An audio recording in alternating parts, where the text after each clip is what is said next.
Alrighty.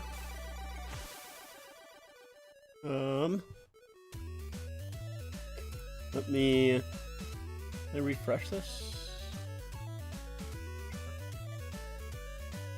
There we go. Don't need that disconnected and reconnecting on the chat there. Alright, let's do... First of all, let's make sure I actually pull up the game, so I'm not late to seeing that when it goes live. Or when they drop the puck, which is probably fairly soon here. Hopefully.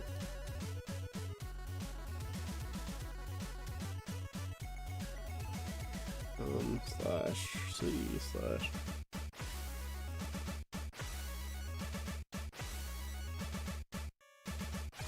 and let's make sure that I post this on my Instagram. All right.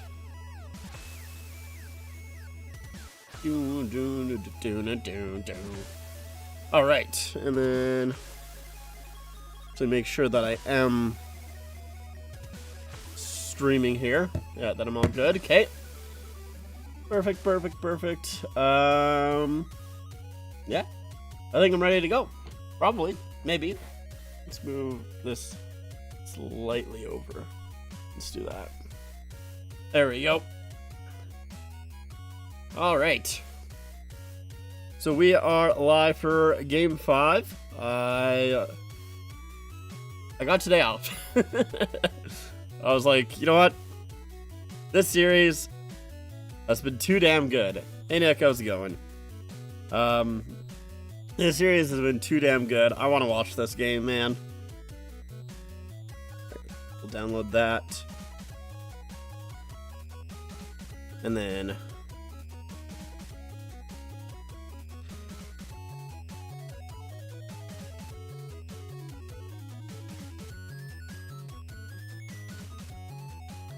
then we will also add a link to this. Hello, Leafs fan. Hello. And there we go.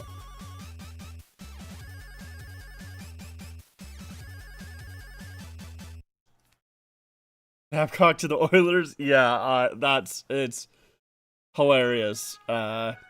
You have a new background? I haven't watched your new video yet, so I'll have to. You debuted it today. I'll have to go look at that. That is cool. Happy for you. New backgrounds are always fun. New backgrounds are always fun. Yeah, Babcock to the Oilers. What the hell, man? What the actual hell? That is so unbelievably funny. I was talking about it with my dad. I was at my dad's house on.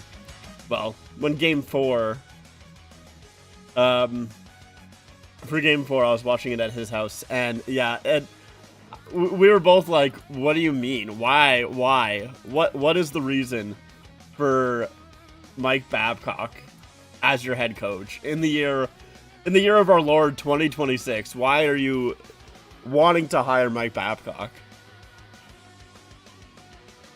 Babcock can stand Bonehead in the same building. What can go wrong? Go Knights, go? Nah. Hello, Kevin. Beauty of a hat. Thank you. Yeah, my only Canes jersey, my only Canes hat. I do like this hat a lot, though. It is...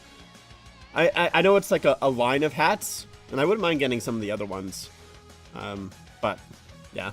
I like this hat. Yeah, but I don't see the appeal of Babcock, like, really, honestly, at all. Like, there is zero aspect about Babcock that I think is positive in our current year. Like, it's so crazy how winning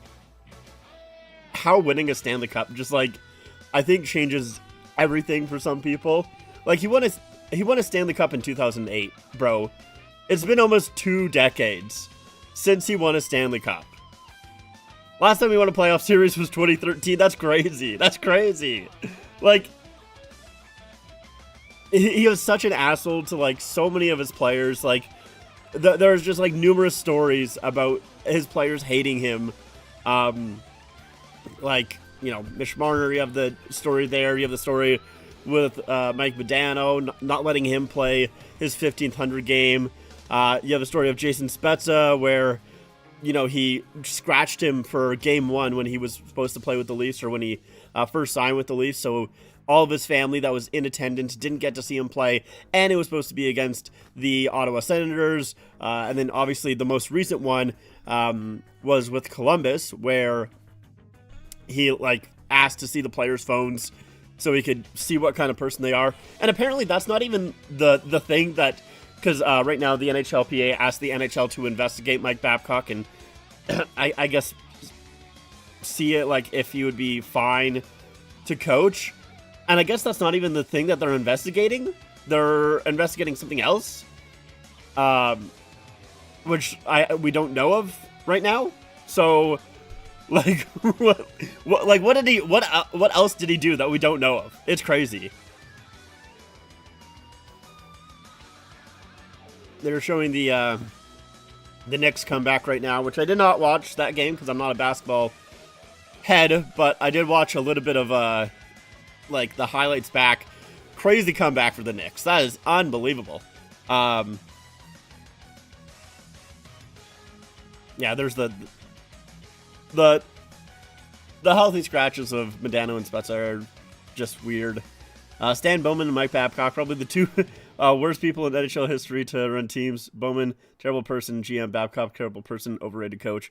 Yeah, I literally don't get any point behind hiring Babcock. There, honestly, legitimately anyone else. It baffles me that is why they want to go that direction. And yeah, craziest thing, it sounds like McDavid and Draisaitl are on board. Why would they want that? I just don't get it. Bowman takes credit for building the dynasty core for the Blackhawks when he had nothing to do with it. Yeah, I mean, just winning Stanley Cups, man. It's crazy how much that can affect your standing in the hockey world.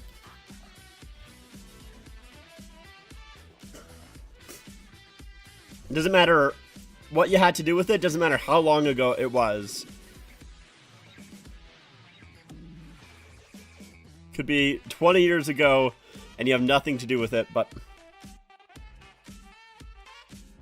Hyman has to be the driving force. Dude, yeah, I didn't even think about Hyman being on that team and having, being coached by, or have been coached by Babcock. I didn't even think about that at all, honestly.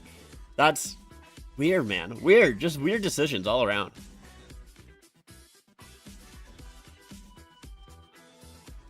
I mean, this is a lot. Less compared to everything he's done. But I'll never forget Babcock for giving Patrick Marleau more ice time in Game 7 than Austin Matthews. Yeah. Yeah. He's not a good coach. He's not. Dale Talon built the core 7 of the Blackhawks dynasty, yeah. And then Bowman came in, and then they started winning.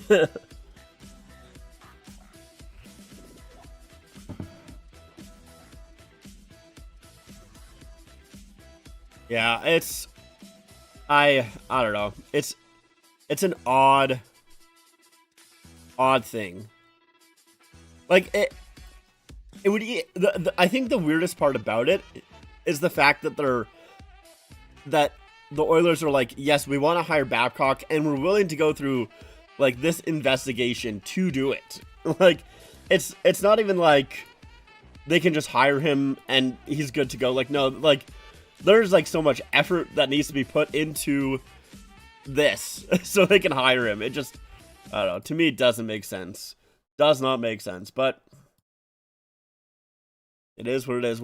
We have the game starting up fairly soon here, so music will be muted so I can actually listen to the game. Hart is the first goalie in NHL Finals history to allow 4 goals in the first 4 games. And Bussey is the third goalie in NHL history to make his first playoff career start in a final. Could you imagine, though, he pulls off another weird stunt and then is forced to resign before training camp again? You know what? I could believe it. That is a believable thing. I could see that happening. It would be a little ridiculous, but I could see it happening. Yeah.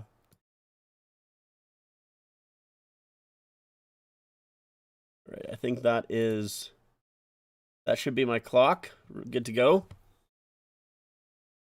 Dylan Larkin trading to the Senators. Well, it looks like he doesn't want to go to the Senators. Looks like he's kind of forcing himself into one of Vegas, Minnesota, or Florida. So we'll see.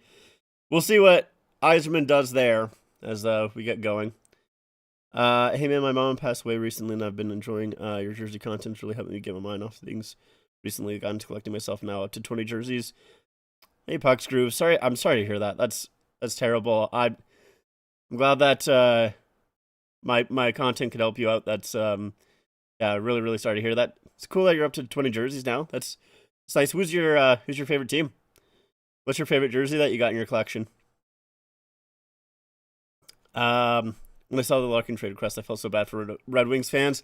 Yeah, that's like awful. Oh, here's a chance, maybe.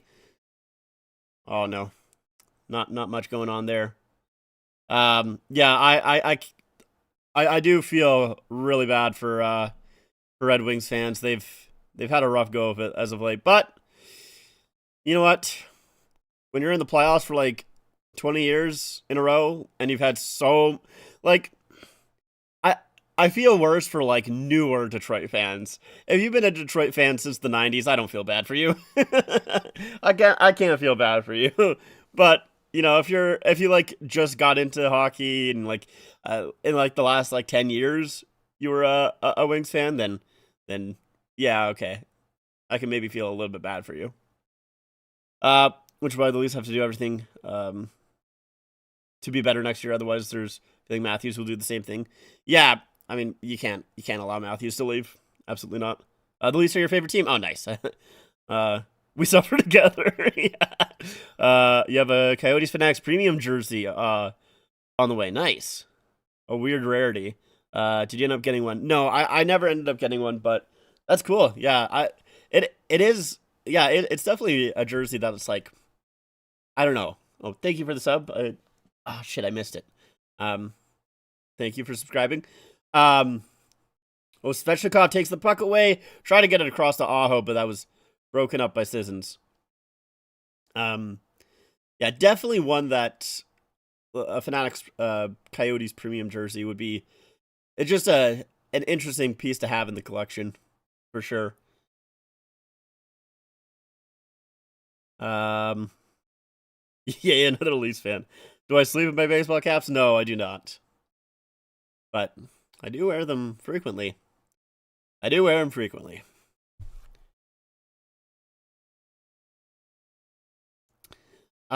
Looks like Dallas Eakin and Joe Pavelski are candidates for the Leafs head coaching head coach position. Yeah, I'm not excited about about Eakins. I'll be honest. I don't think Eakins is who I would like. Pavelski's an interesting one. If you're gonna go with it's odd that they're interviewing Pavelski, but I kind of like it because at least the discussion was that they wanted someone with experience. And obviously Pavelski is the opposite of that. He has none experience. He just recently retired. I think it was like 2 years ago now.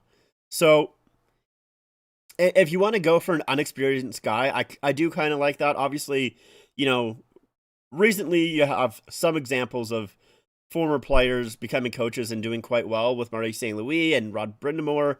But then also at the same time, you have examples on the other end with, Wayne Gretzky, which was a while ago, and Patrick Waugh to a certain extent. Waugh did have that good season in Colorado and then not very good. And then he went to, obviously, the Islanders and hit or miss.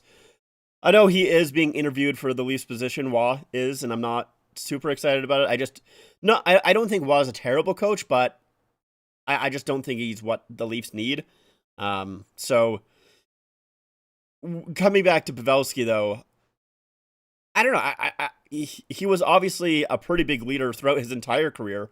Um, and even recently, you have the example of him talking to Hurdle after one of the Stanley Cup playoff games. He didn't realize how poor. Here comes the Hurricanes.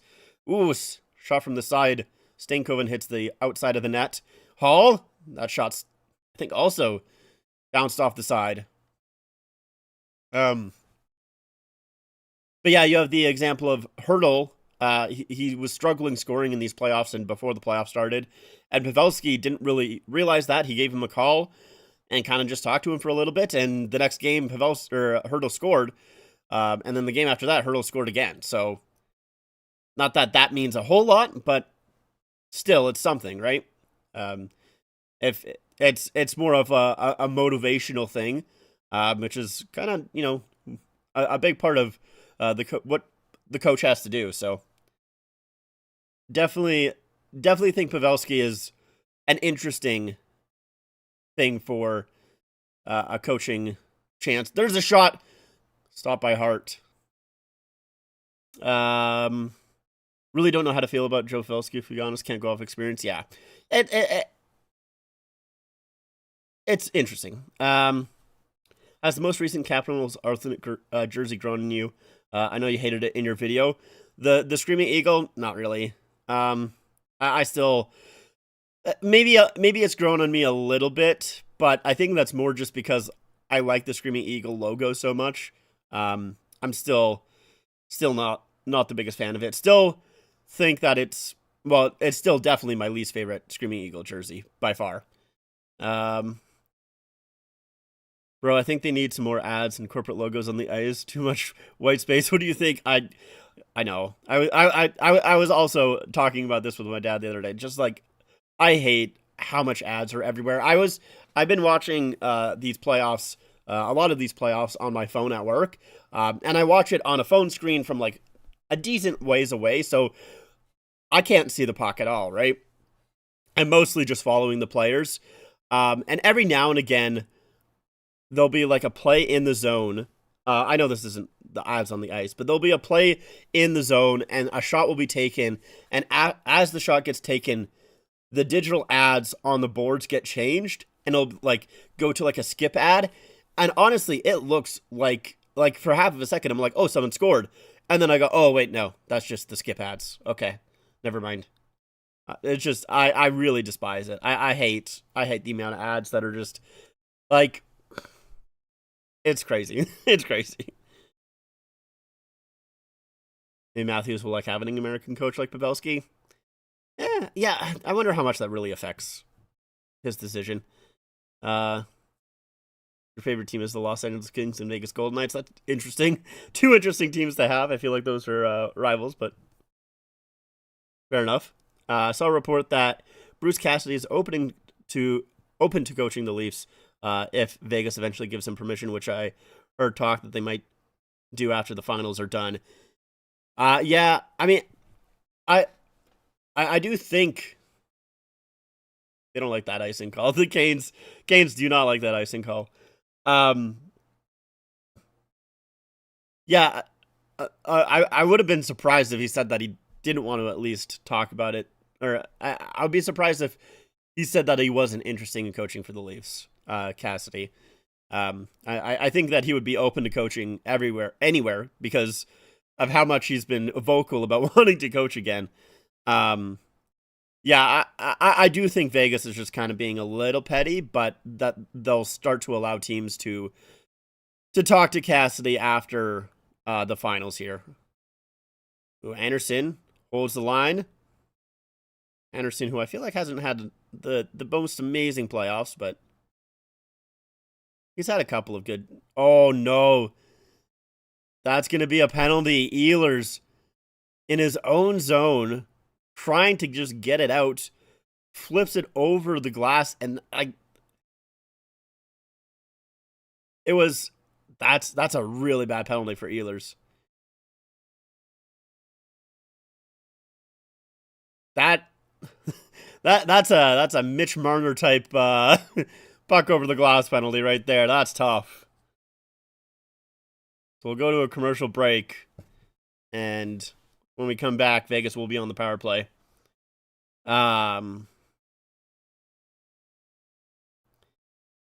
It's just the world we live in. Unfortunately, ads have to be everywhere now. Yeah, that's true. It is true.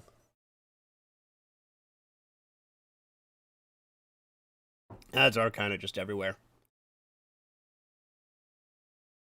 Like, he's still under contract, but bro, you clearly thought he wasn't good enough to continue coaching your team, and you're literally 2 wins away from a cup right now. Like, who cares where he goes? I mean, I think. Hold on.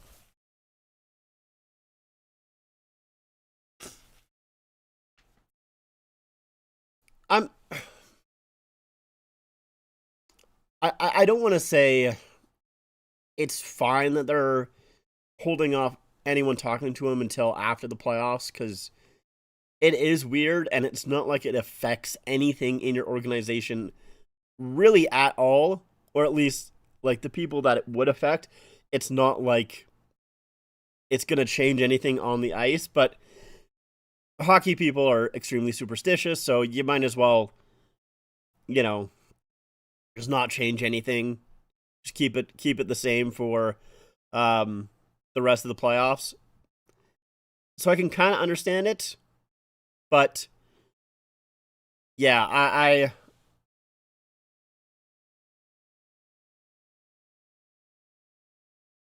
I do think that it is a little odd. Don't have a Canes jersey to wear, but does an Aho Four Nations face-off jersey count? Sure. Yeah. It's close enough. It's a Canes player. It's honestly the first time I remember a team not giving permission for their former coach to continue coaching, but correct me if I'm wrong. Yeah, I can't remember anything either. I mean, I'm sure there is an example.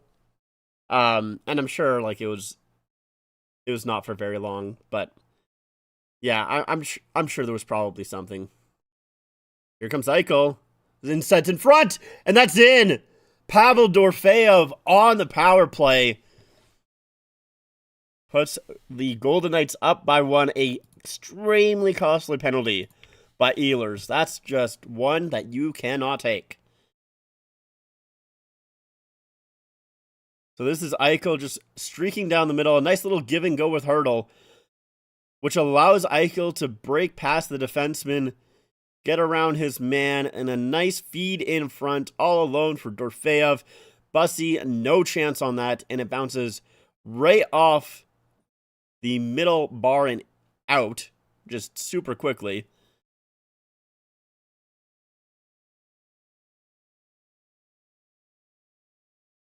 Damn.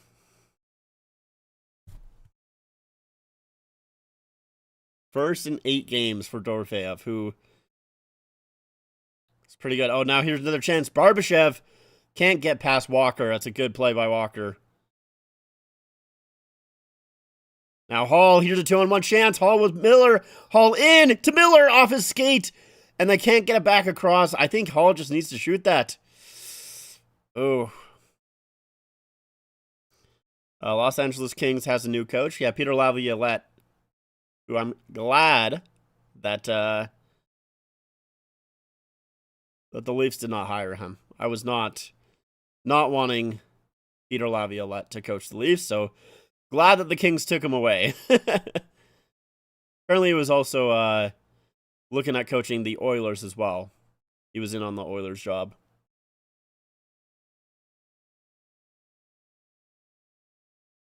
I just hope for Cassidy's sake that he's able to coach a team next year. I would be shocked if it's like if by July he's not hired by someone. I really would think that they'll allow him to interview somewhere.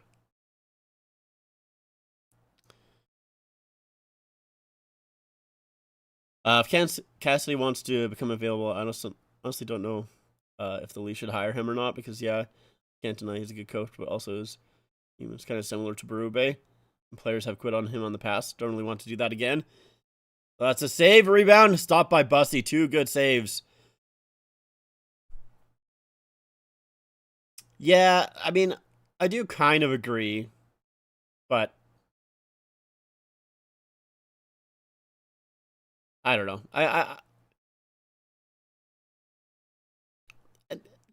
With coaches though, players always quit on them at a certain point. It kind of just depends on when, right? Like some coaches just have a longer or a shorter lifespan than others. Um, I feel like for example, Tortorella. I think Tortorella. Most people would say, like even before this, that he is a good coach, but he's just one that just gets tiresome really quickly. Um, like he's a guy that you have like 1 or 2 years, and then he just loses the room. Um, oh, Bussy doesn't know where it is. Puck's behind the net, picked up there by Hannafin. His shot, that one goes wide off of a player. Anderson now pinching in. Stops up behind the goal line, passes back to the point. Hurdle, his shot goes off the side. Boards there, and now Carolina will gather it up. Jeez.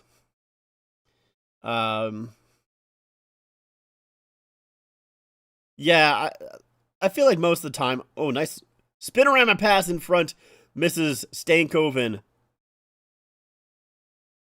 Blake getting capitalized on. It's this second line that's been so good for Carolina. Oh, wow. Just a weird play. Barbashev stopped there. Rebound. Carlson can't knock it out of midair. Or sorry, that was Howden that couldn't knock it out of midair. That was just a weird play where, like, one of the Carolina players just skated right past the puck. Very, very odd. He thought his teammate was going to go grab it and just allowed Vegas to pounce on it. What are your thoughts on Dallas Eakins maybe getting hired by Toronto? I'm not a fan of that. I don't want Eakins. He wasn't good, but the talent he had wasn't there either. It's true. I don't know. I just don't think he's a great coach, personally. But oh, that's way offside. Way offside.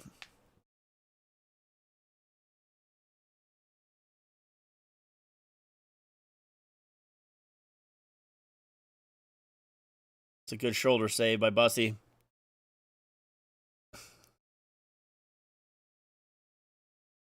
You got to get a Landon Sims jersey. Yeah, if he ever breaks through to the NHL, which I don't think so, but I'll take a Landon Sim jersey. Why not? Rasmus Anderson, future senator. Rasmus Anderson, a Leaf. Do I want Anderson as a Leaf? I don't know. I mean, he is probably better than most of our defensemen, to be honest. A little younger. It's more so cap hit that I'm worried about, but cap's rising a lot in future years, so I don't know. We'll see. Pavelski will lift the cup with Toronto next year. Dude, that'd be sick. That'd be so sick. I would love that.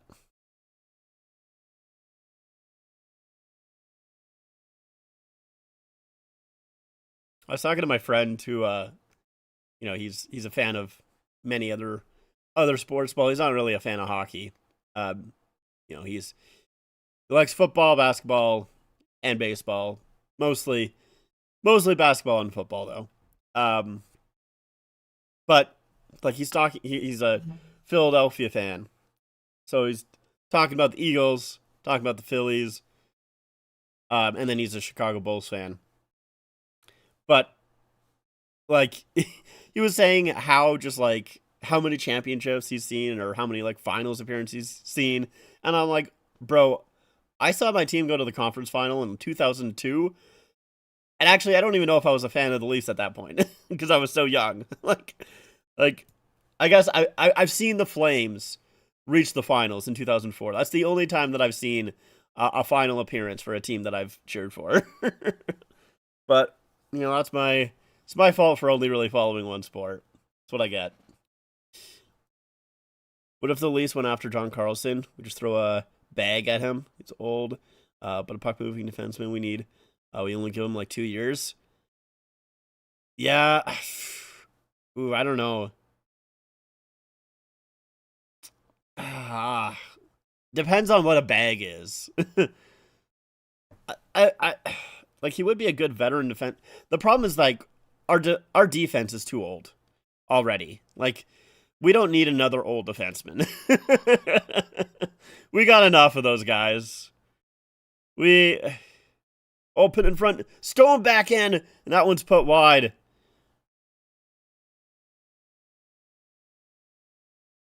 Yeah, we don't need another old defenseman. We really don't. Unless the defense gets completely overhauled this offseason and we get a lot younger on the back end.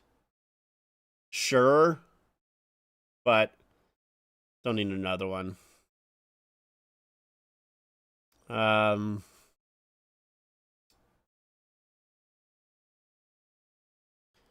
puck flipped. There's a shot in front. Scores! Jordan Staal again, man!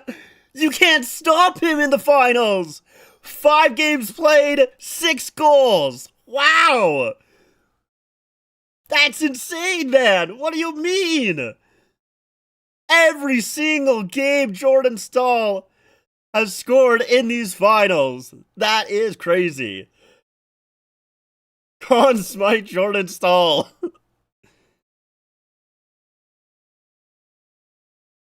It's just Staal going to the front of the net like he always does, and it's just a tip.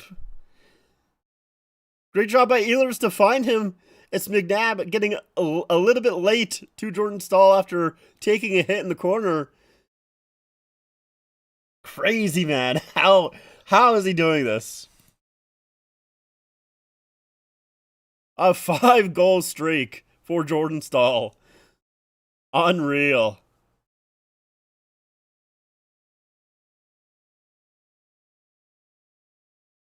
Freaking Jordan Staal should be a Conn Smythe favorite if the Hurricanes win the cup. I mean, honestly, like, you do kind of have, like, you almost have to give him a Conn Smythe at this point if the Canes win the cup. Scoring in 5 straight games in the finals is unreal.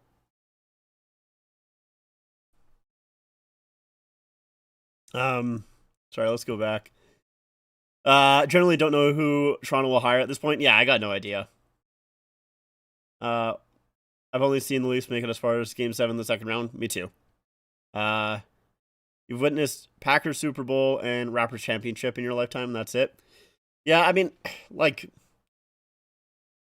I didn't even really pay attention to the Raptors in the Raptors Championship. I really didn't. I gotta prefer trying to contend. Yeah, even still though, I think our defense is too old to add John Carlson unless we really do get younger on the back end. Like, I don't know. I don't think you can add another like 36-year-old.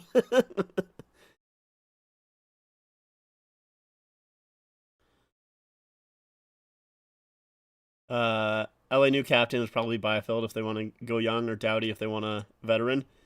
Yeah, I doubt. I can't see it being Doughty because, like, how long is Doughty gonna stay around for? Yeah, for a new captain for LA, I do think it's gonna be Byfield. I can't see it being Doughty. I don't know. Like how old's Doughty?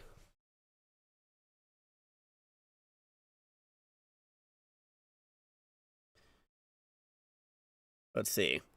He's 36. Yeah, I mean, I guess if you feel like Byfield's not ready yet, then Eichel coming in front! And that one is blocked. Doesn't get through. Hannafin, another block in front. That was a huge block. That was a really massive block.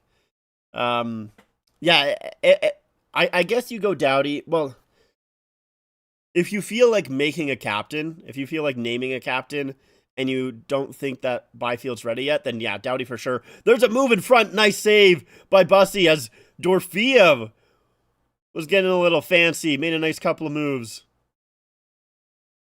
Maybe that goal went to his hands.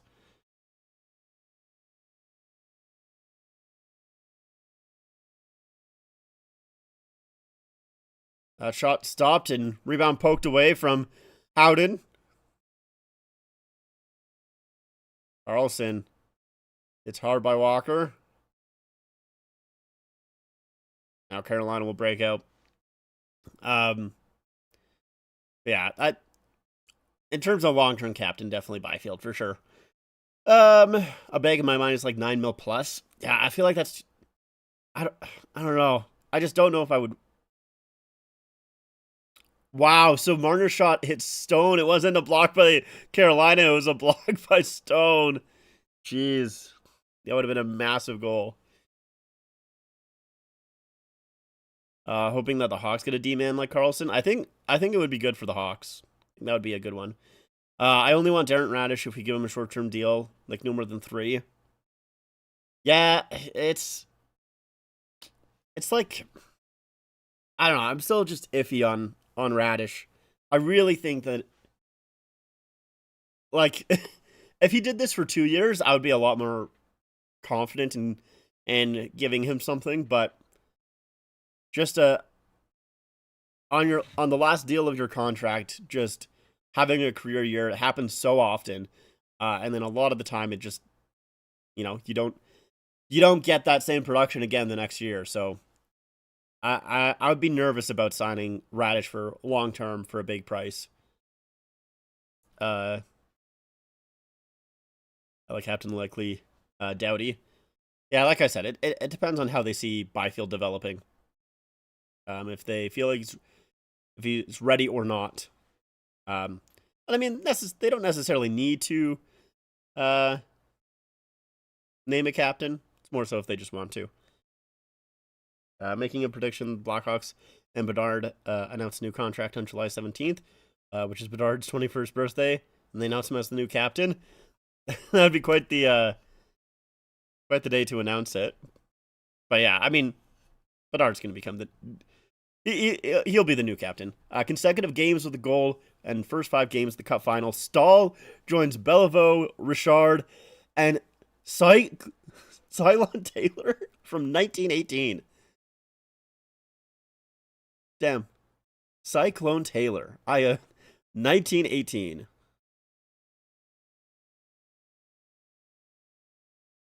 Cyclone Taylor. Cyclone Taylor.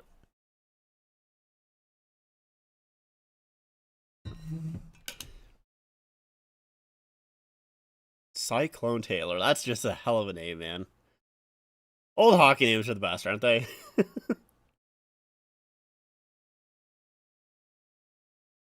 Nice.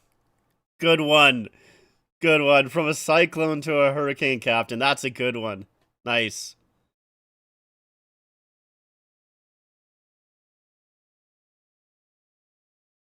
So shots are 7-4 here for the Vegas Golden Knights here in the first. That'll be an icing call.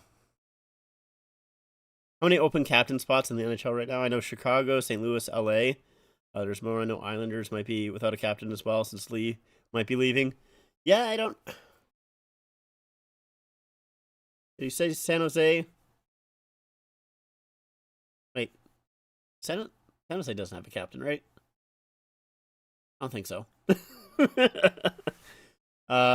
Radish, Anderson, and Carlson are the best 3 defensemen on the market. Not really much else other than those 3. After that, it's Ferraro. Yeah. I mean, out of those guys, yeah, San Jose, okay. I was like, they haven't named anyone yet. They'll probably name Celebrini after him captaining Canada. I could see that happen very quickly here. Probably before the next season, I would assume.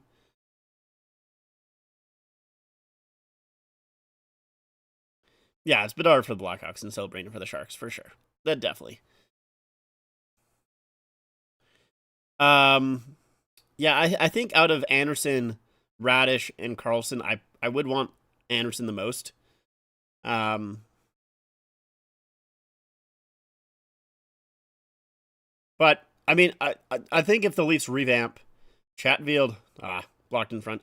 I think if the Leafs revamp their defense this offseason, then I would be more open to Carlson. It just, like I said, it's not even that I think Carlson is bad or that he's too old himself. It's more so that I just don't think we need another old guy. But if he's one of the few old guys on the back end, sure, but not an extra one. Now the counterattack here for the Hurricanes, that's a good stick. Break that up.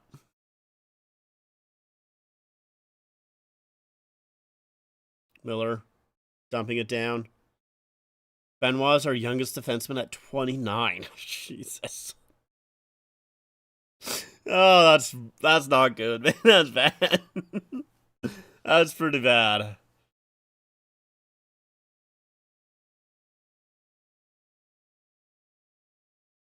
I mean, it's not like you need a young decor or like you need young defensemen, especially when you're trying to contend. Like at the stage that the Leafs are at, yeah, I guess it's not like it's super necessary, but you probably want like at least one younger guy. Oh man, Anderson just getting out of the way of a huge check from Gostisbehere. The two fours going at each other. Hall shoots it right down on Hart. Blackhawks' oldest D-man is 24. That's funny. I mean, once again, the Leafs and the Hawks are at two very different places in their franchise. You know, Hawks are hopefully just finishing up their rebuild. That's their plan. And Leafs are hopefully trying to retool for one last shot. But yeah, that is very funny. Tanev's the oldest at 37. Yeah, I'm kind of worried about Tanev. I love Tanev. The fact that he's saying that he's coming back for next season is awesome, but man, if he has a season like this one, like it's, I don't know. You just like you need to find, you need to make sure that you have something in place for in case Tanev gets hurt again. You need to have a plan B there. Oh, McNabb falling there. Luckily, there was a good back check by the Vegas forward, so didn't cost that. There's Eichel with a quick shot. That one, I think, off the defenseman's stick. Now, that puck just coming offside. Hannafin can't hold the zone. Steven Holiday. Slater will be alternate captain of Ottawa Senators. Think so? Yeah, comparison is funny, for sure. If I remember correct, Riley is 32, OEL 35. Turning 35 next month. Okay. Carlo 30, McCabe 31, Benoit 29, Tanev 37. Well, I mean, hopefully, so with that Riley, right, hopefully, it sounds like he is going to get traded this offseason. And like I saw, I think it was an article today that, you know, you can get positive value out of Riley, which I think you should be able to. I know Riley had a down year, but like the thing with Riley is, look, is Riley good defensively? No. Is Riley a number one defenseman? No. But is he a good offensive defenseman? Yeah, I would say he is. He had a down year, but like he's not gonna be your best offensive defenseman. Depending, I guess, on where he goes, but like he's definitely a good second pair defenseman. He can quarterback your power play. Maybe you would prefer second unit, but he can do the first. I think you should be able to get positive value out of Riley. And I think they are going to make that change this offseason. We get into the final 20 seconds. That shot just going wide. It's in Carolina's zone. They do flip it out. Is that going to be icing again? Yes, it is going to be enough for icing. But yeah, Riley, you know, kind of hoping that maybe he's gone. OEL, he had a really good season. You're probably not going to replicate that. Carlo, hoping you can find some trade for that. At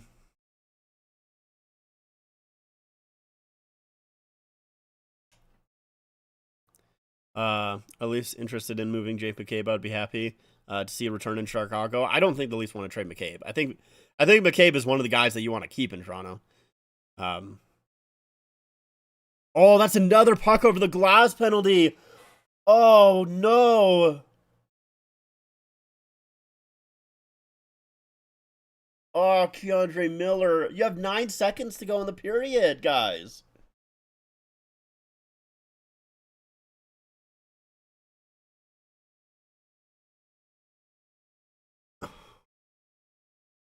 Dude, you have Marner coming at you. You don't need to be afraid to get hit. It's Marner.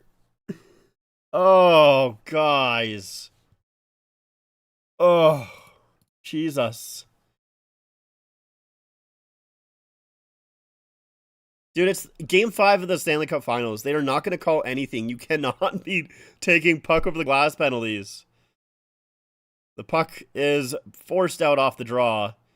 So it will end the period, but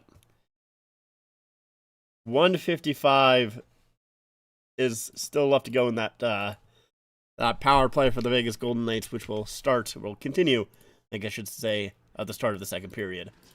So 1-1. After the first, Pavel Dorofeyev and Jordan Staal are the goal scorers as we get set for the first intermission. Yeah, I don't think the Leafs are moving McCabe. I can't see it. Jack Hughes from the Devils to the Kings. I don't think Hughes is going anywhere. Dude, I saw a list the other day of like the most clutch players in sports currently, like that are still playing.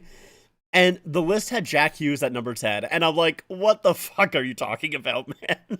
It only had one hockey player on it, and it was Jack Hughes. And I'm like, they have watched one hockey game in their entire life, and it was the Olympics. That was it. They watched that game, and they're like, oh, this guy must be fucking unreal money. Like, Jack Hughes is a very good player. I would not call him a top 10 clutch player in sports currently. Like, come on, man. Yeah, right. You gotta be fucking kidding me. He scored one goal. It was so funny. I mean, the only defense the Leafs have in the system that has promise is Ben Danforth. Other than him, we don't have much. Yeah, that's true.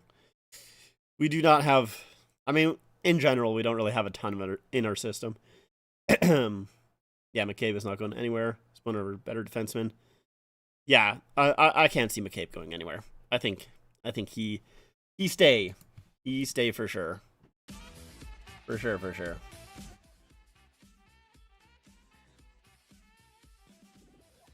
Yeah, I think, you try and find a trade for Riley and Carlo. You need to get a backup option for if Tanev goes down. And then, I don't know, maybe like, I guess Benoit can, like, I don't know. I don't mind keeping Benoit, but it's not like he's a must keep. I mean, I like Benoit, but it's not like he's a game breaker or anything. All right, so first intermission here. Look, usually I do the dulls.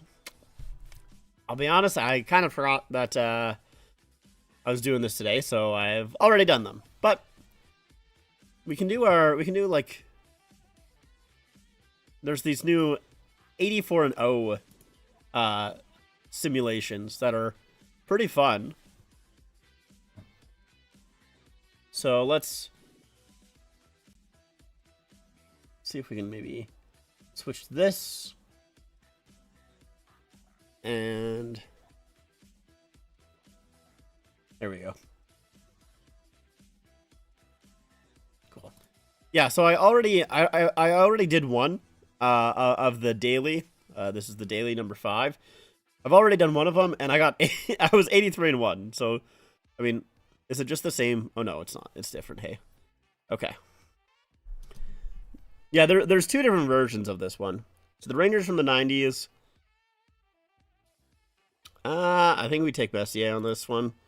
Probably Canadians from the 80s. Yeah, I think you go with Waugh. It's probably the best goalie that you're going to get. Red Wings from the 2010s. Nick Lidstrom. Blues from the 90s. I think we go Shanny. Is this the same? Do we want to reroll? Is the question. So we can reroll. It's not like Petrangelo or Parayko are bad, but yeah, we're risking it. We're going for a redraw. Yossi. Yeah, we'll go Yossi.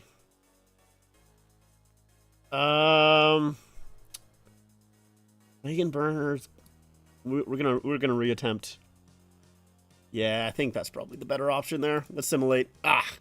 Heck. 84-0 is so addicting. It is pretty fun. I want to go back to. So I feel like that's similar to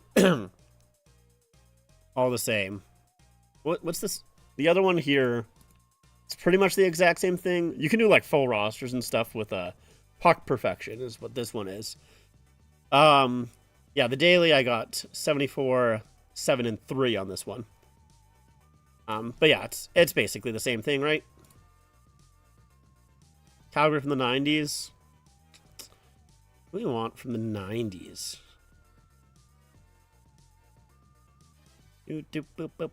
Boom.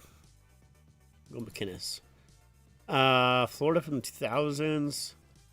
Got my boy Craig Anderson. Oli Jokinen. Let's go Luongo. Do I want to go Luongo? Luongo's maybe Bure. I'm gonna go Bure. Give me Bure. St. Louis from the 70s. Jacques Plante. Yeah, we'll go him. Utah from the 2010s, which is obviously Anaheim, or not Anaheim, Arizona, sorry. We're going to hit a reroll for sure. We'll reroll the team. Nashville. Better. Yeah, we'll pick up Yossi again. We're Yossi coded. Oof.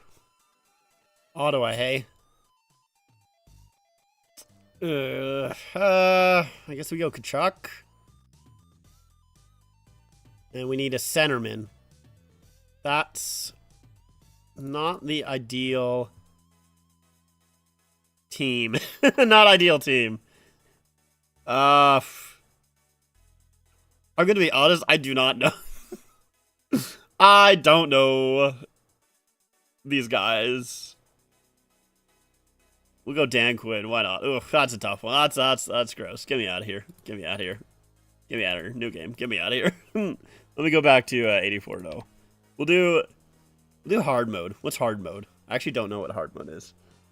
Oh, it just doesn't show. Is this not the same as the daily? I think this is the same as the daily. I guess it just doesn't show stats. Yeah, I guess it doesn't show stats. Okay, the Rangers from the 70s. No. Redraw the team, man. Flyers from the 70s. All right, that's a little better. Give me Bobby Clark. Same as daily. Okay, gotcha. Ooh. Do I want Hasek or do I want Lidstrom? Shanny. I think we'll go Hasek. I don't think we'll get too much better of a goalie. Give me Bobby Hall.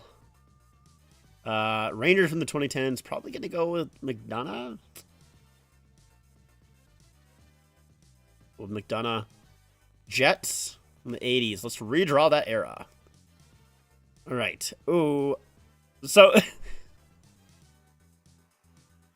now, actually, I do have a question because I'm not sure.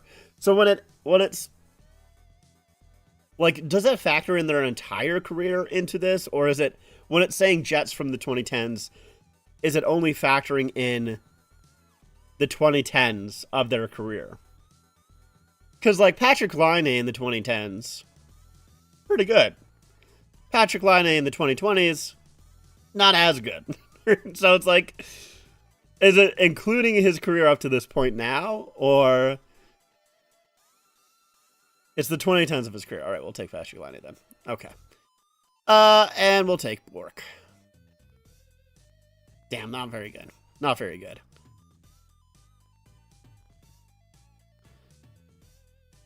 Play again. New York Islanders 2010. Give me Johnny T. I feel like maybe I could have re-rolled that one, honestly.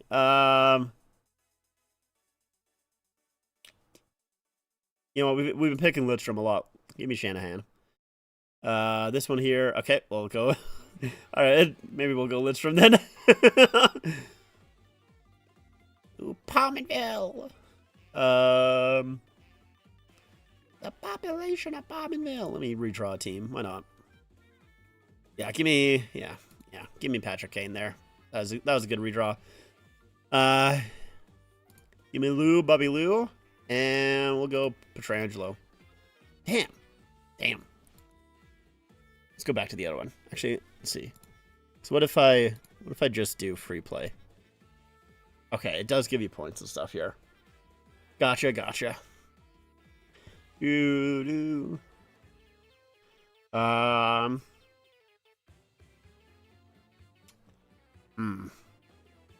See, it's like Kopitar's good, right? Obviously, very much so. But like, let's go Canes. Yes, sir. Yes, sir. There's so many good centermen, is the thing. It's like, fuck it. We'll just go Kopi anyways. Give me Power. Give me Hughes. Give me Bossy. This one's a quick one. Yeah, I'll probably give me Ken Dryden. I'll probably take him, I guess. And I guess we'll go Shanahan. Wow, really? Damn. I guess maybe. I felt like I was doing all right there. I'm surprised that was that low. Who do you choose if it was to give you the 1970s California Golden Seals? Bro, I don't even know a player out there. What are you talking about? I couldn't tell you. Got literally no idea. I'm surprised that I got 69, 14, and 1. Very surprised. Let's go back to the other one.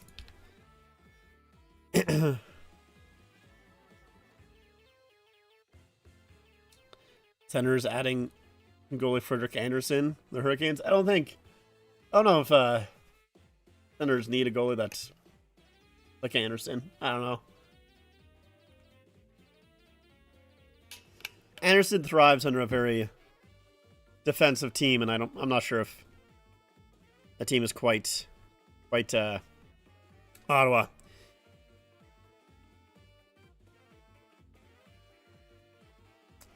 I want to make a certain kind of team.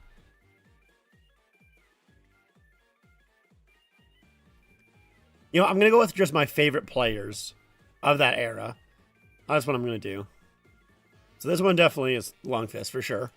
I'm just going to pick my favorite players, see how we go. Well, I wasn't watching the Winnipeg Jets in the 90s, so this one... We'll go Ray Ferraro, because I like his commentary. San Jose in the 20s, I mean, this is Celebrini. Do we not have Celebrini? Or did I already pick a... Oh, I already picked a centerman. All right, Ray Ferraro, okay.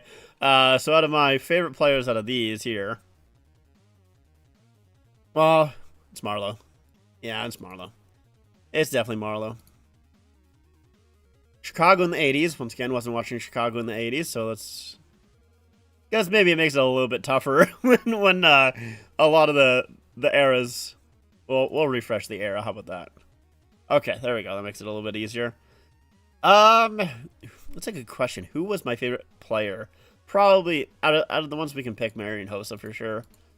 Marian Hossa for sure. And the Montreal in the 70s. Well, obviously. Wasn't watching them in the 70s. Go Larry Robertson. And right D. Once again. Larry Murphy, sure, why not? Not very good.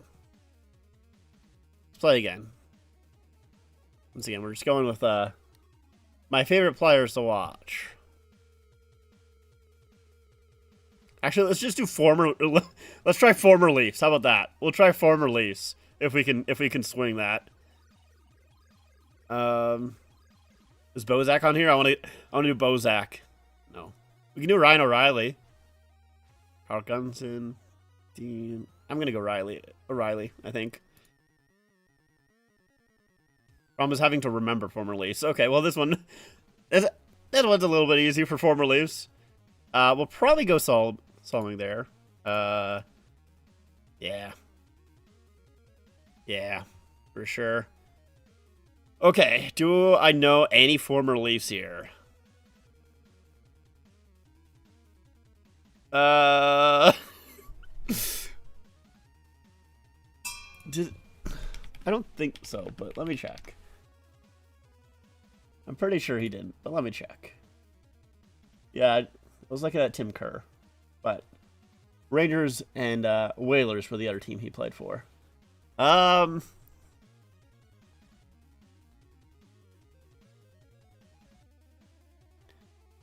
Okay, can I we'll refresh the team. How about that? Pittsburgh in the 80s. Shit. I should have refreshed the era, bro. Oh. I don't think he ever played as that.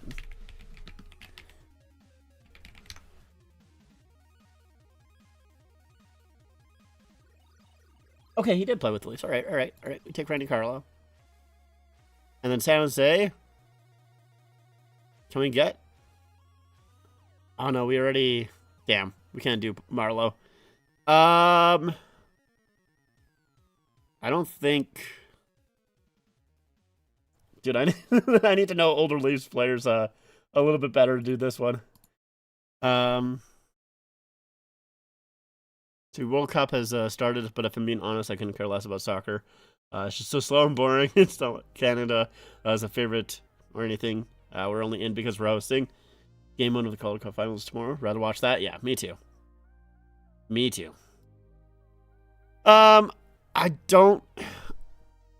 We're going to go with Scott Thornton here, just because Joe Thornton played for the Leafs. Stretch it a little bit. And then Boston in the 90s. Oh, I'd just go Cam Neely. All right, that was more difficult than I really thought of. I probably should have, thought of that before trying to do that. All right, let's just do this again. And actually, the second period is starting, I think. Let's go back to our game. It's a good little intermission there. That went quicker than I'd realized, to be honest. Yeah, 84-0 and that type of stuff. That's fun. It is fun. Yeah, I'm not a soccer guy at all, so I have zero care about the World Cup. Yeah, do not care about it whatsoever.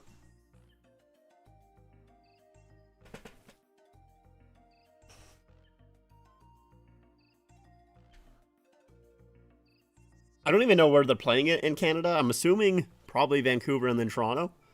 But couldn't tell you. Couldn't tell you.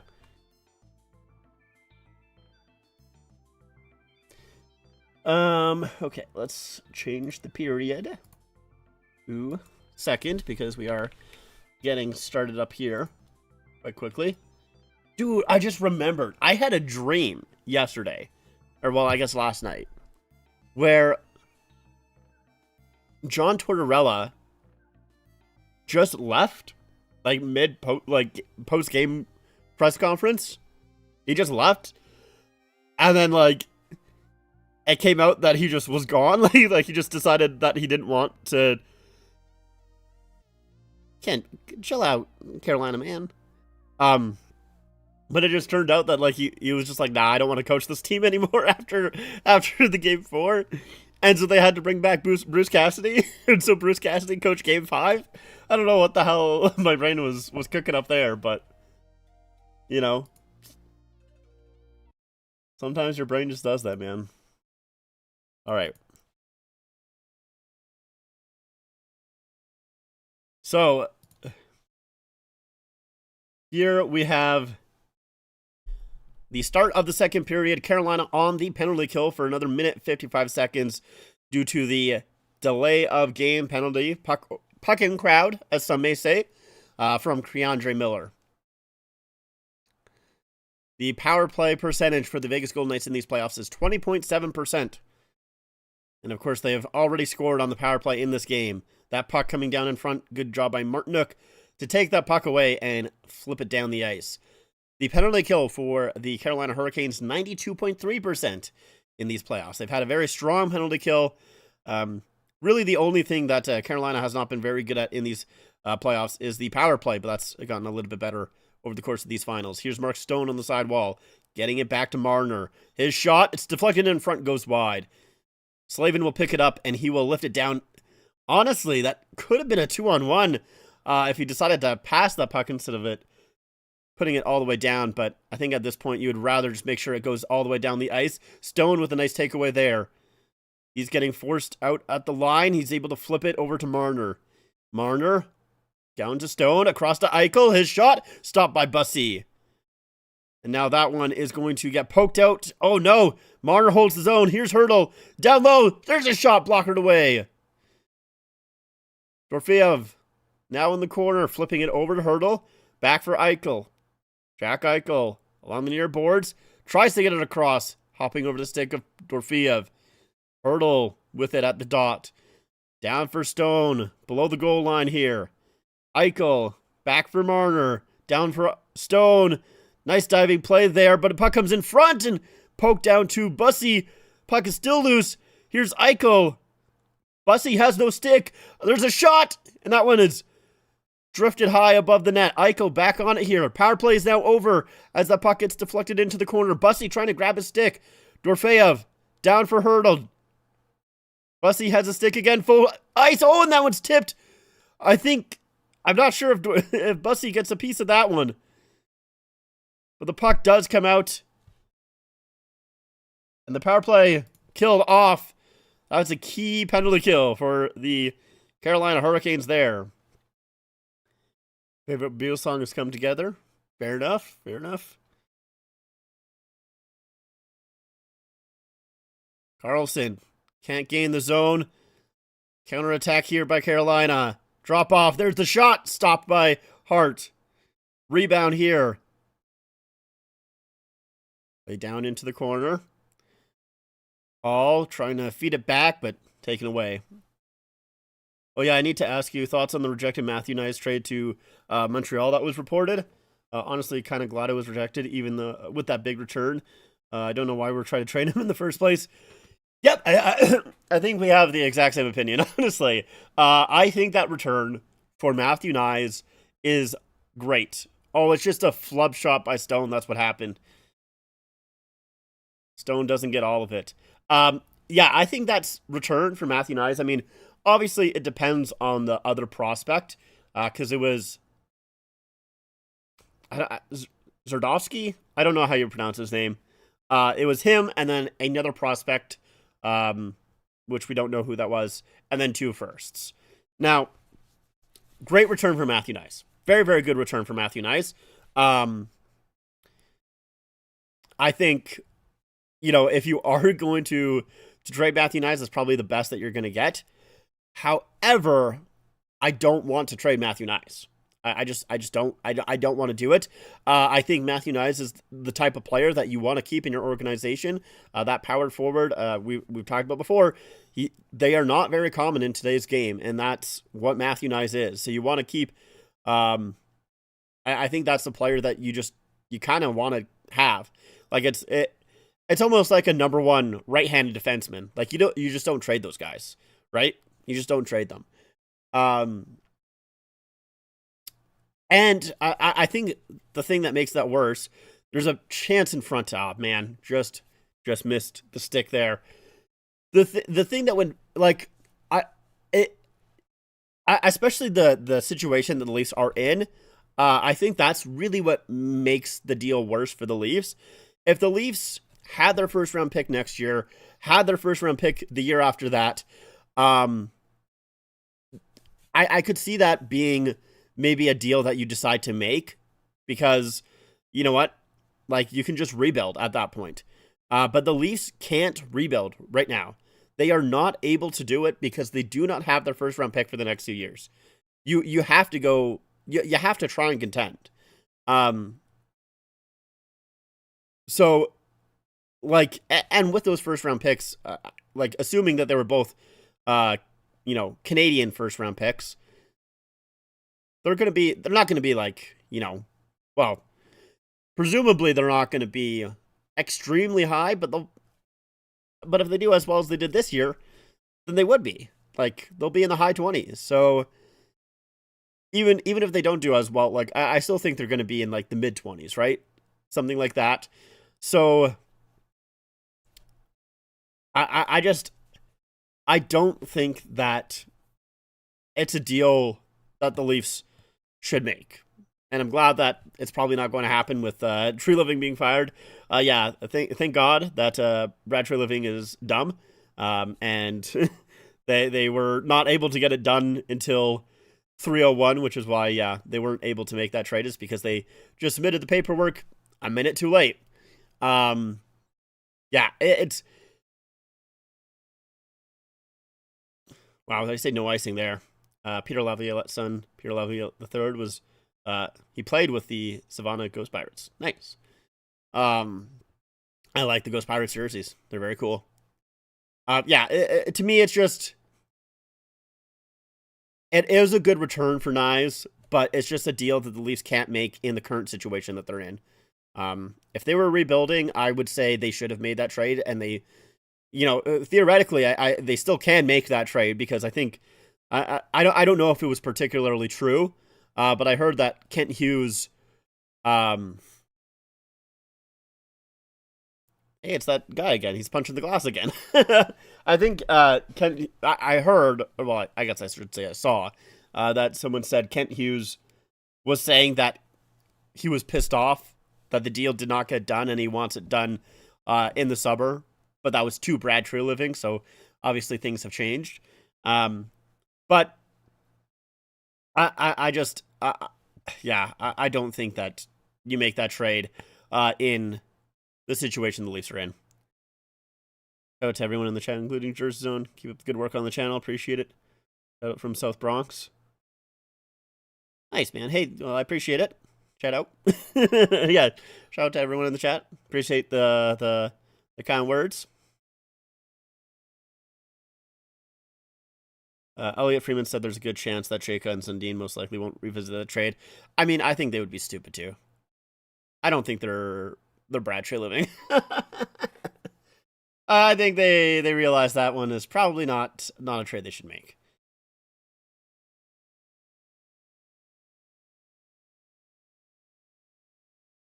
Yeah, I find it weird that Tree Living would even want to make that trade too, because like you would think that he would want the team to stay competitive and not rebuild. So I don't know. It's weird.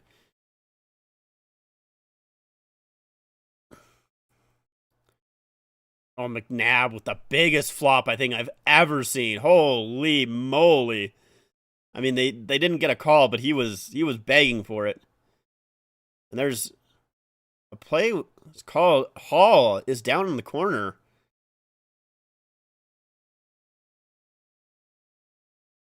I think McNabb maybe went back at him.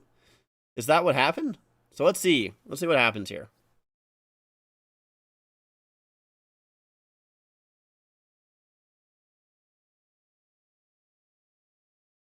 We're not showing any replays yet. Now they will. So it's Hall. Yeah, McNabb. I mean, McNabb just goes right back at Hall. Cross check right from behind. And they're saying no call. So Yeah, I mean they're not gonna call anything. It's game 5 of the finals. They're not calling anything except for buck over the glass penalties. Um. Also, seeing Matthew Nice in a Habs jersey would be gross, and I hate every minute of it. Yeah, me too. Yeah. What's my favorite movie? Um, you know, it's funny for me because I don't know if I'm weird or like the people around me are the weird ones, but like I don't ever rewatch movies. Like ever. I like I see a movie once and then I usually don't see it again. Thank you for the sub. Oh, man, I really need to figure out how to catch those names, but I appreciate it. Um, like movies that I like, I really liked. Hold on, we're gonna sneeze here.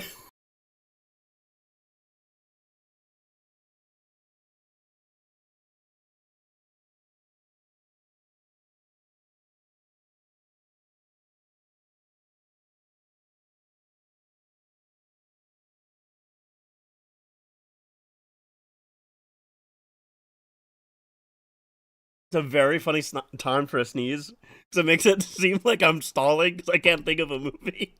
But no, what I was gonna say is Game Night. I really like Game Night, which is a weird. I feel like movie to have as like one of your favorites. Because like I wouldn't say it's my favorite movie, but I like it. I really like the there's a thing called tilt shift, which is basically like making things look like miniatures when they're not.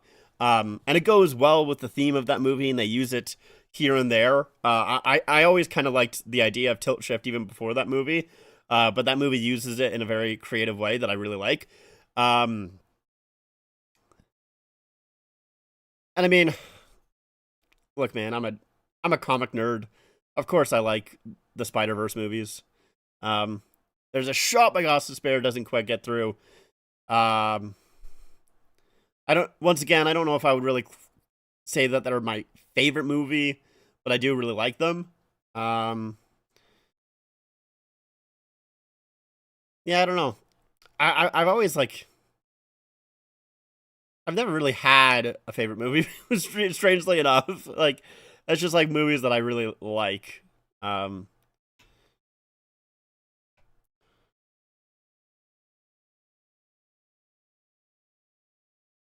uh, there's rumors that Kent Hughes will try and talk to Checo about it. Uh, about doing it, but most likely scenario is that he will hang up the phone. Which good? Yeah, I don't think that they'll make that trade.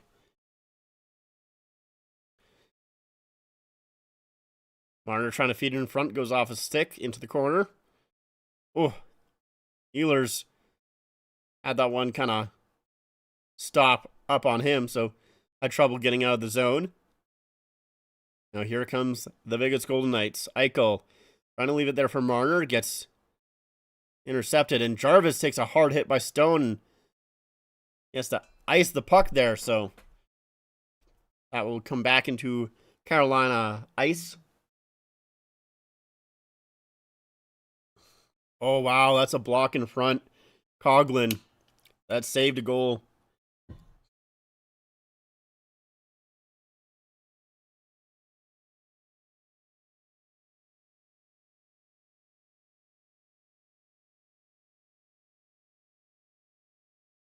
Stahl wins the draw. He's been so good at winning draws, too. Chatfield needs to get to the red line, and he does. Just barely, so Carolina makes that change after the icing call. Now that'll be an icing call against Vegas. I do wish, though, that at least traded OEL at the deadline. I think we could have gotten a first for him, and who knows if he'll ever have a season like that again, considering he's 35. But the odds are against it. Yeah. Highest faceoff win percentage in the final since 1999. Stahl 67.9%. Chris Draper 67.3%. I didn't see the last guy. It was too slow. But yeah, he's been phenomenal in the faceoff dot. I think that was in 2008. Was the Chris Draper. They were able to get it down. But yeah, with OEL, I do too. I mean,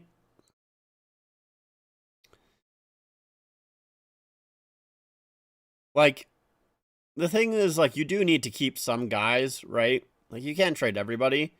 But yeah, it would have been nice to probably trade OEL because, like, realistically, he's not gonna be like that again. At least I'd be very surprised.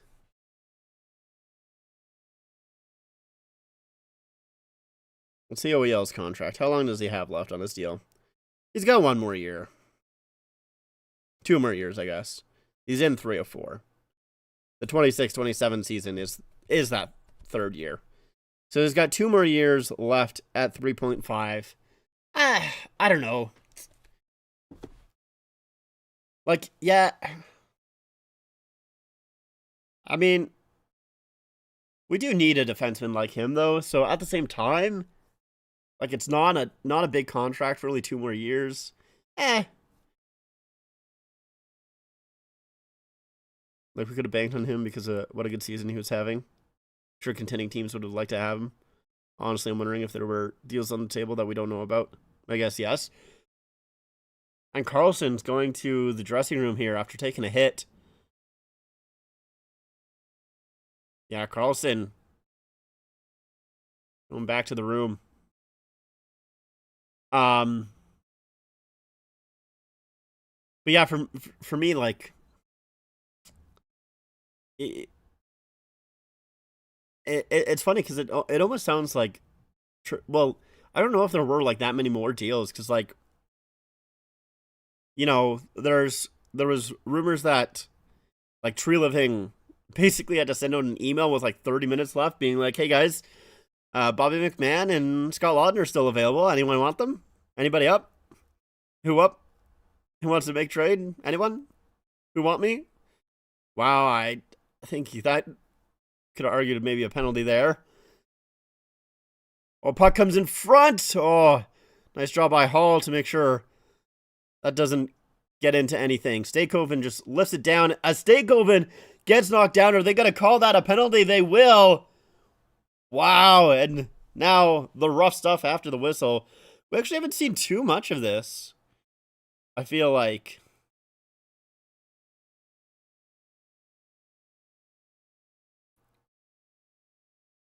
And Colasar and Jackson Blake having a conversation.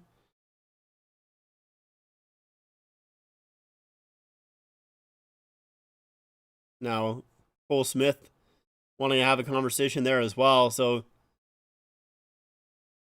oh man, there's Cole Smith grabbing the jersey. So, yeah, it's just Stankoven. I'm going to be honest. I'm a little surprised they are calling that. So it's Lauzon, who's kind of just trying to take Stankoven's space. And realistically, Stankoven, he does get knocked down hard, but, like, I feel like that's a lot of just, like, on Stankoven instead of Lauzon. Lauzon's just kind of taking his space away. Like, he's doing something that happens 100 times a shift. Like, he's just... I mean, he does, I guess, maybe twist his arms a little bit to lift up Stankoven, but I'm a little surprised they called that, especially after, like, I guess it's because, like, the play was basically over at that point. I don't know.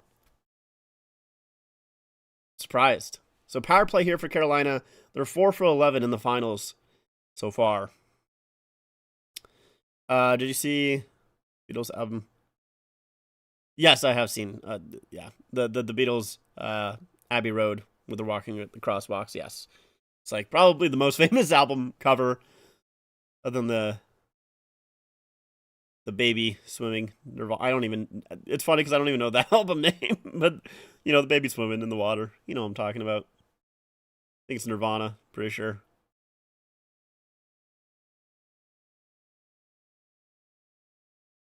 There's a pass back. Here's Gostisbehere. There's the shot. It's blocked. Rebound in front. It's loose. Oh, and Hart gets knocked down. It's still a battle in front. And now it finally comes back to the point. Here's Ehlers. Back for Gostisbehere. Gostisbehere at the line across. There's a shot stopped by Hart. Rebound gobbled up.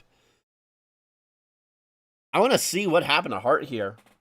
He gets knocked down pretty aggressively. And I think that was by Ehlers, if I'm not mistaken. So Ehlers, yeah. Okay, I mean, Ehlers does bump into Hart kind of on his own, but it wasn't super aggressive. It wasn't enough for a goaltender interference call or anything. I'm sorry, Brad Living. Respectfully, a good person, but you don't know how to run a hockey team. He does seem like he's a good person, yeah. Stankoven in front. Oh, Jordan Staal almost again. He was so close. Oh my god. Jordan Staal's just insanely close to giving them the lead. Here's Jackson Blake with a lot of speed entering the zone. Stops up. He does fall. But they're able to recover the puck. Here's Ehlers still out there. And there's a good stick by Marner to make sure that pass hops over the stick of Nikishin. 25 seconds left to go here on the power play. Stankoven try to get it across. Once again, it's Marner with that good stick. And he's able to play it out. He gets up ahead to Brett Howden. And Howden gets hit hard. Blake up for Hall. Tried to get it across from Blake, just out of his reach. McNabb just absolutely wipes out Blake. And it's another penalty coming up. A cross-checking to McNabb.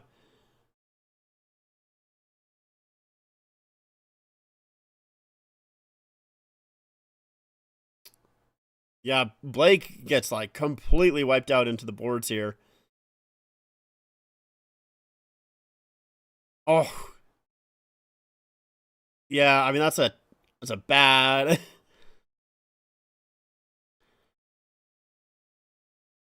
it's a bad hit to take. It's fun that you probably don't like, but I will say with this what is this ad again? It's like this the score betting app, whatever. I obviously hate these apps, but the will thing that I will give them with this room here, they have a Leafs sweater hanging up. And so I have to give them a little bit of props there. Because it goes to show that, like, they at least put some effort into I mean, I guess I don't know those two guys. I don't know. Like, it almost looks like a podcast type room, like a set that a podcast would have. So I don't know if it is like an actual podcast set or if it's just a set that they made for that commercial. I don't even listen to that commercial. I'll be honest with you. I always mute the commercials. But I'll give them props for having that Leaf sweater. Because it's a sweater, and I love me my sweaters. Yeah, go Canes go, indeed.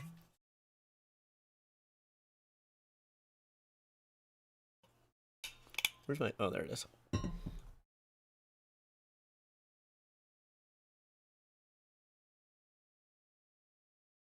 So, another power play coming up for Carolina. Did not capitalize on the first one, but see if they can do it on number 2. I really think that there's not going to be any more penalties after this one. I think that's going to be the last penalty of the game.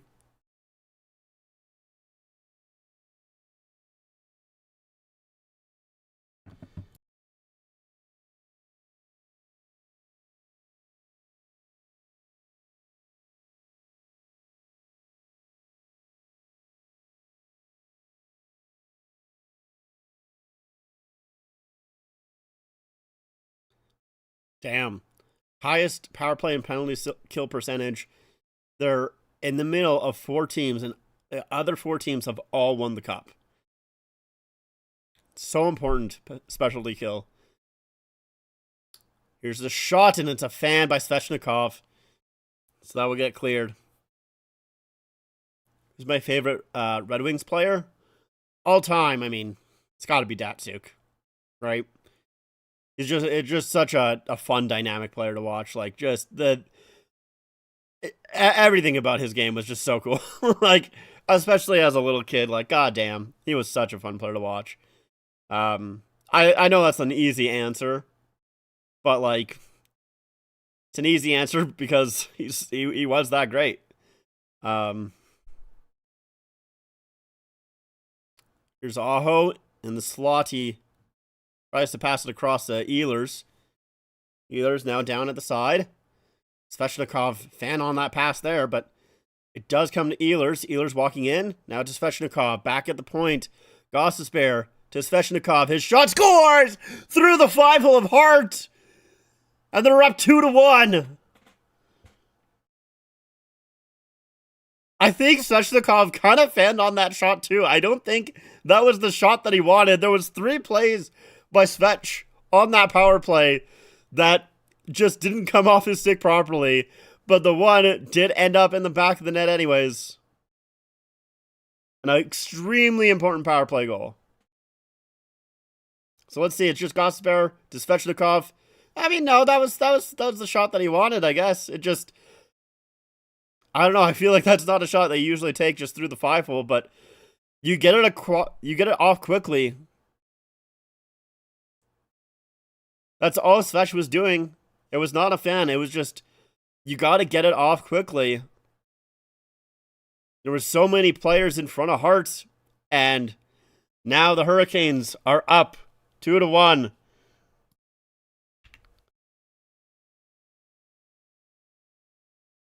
Bang.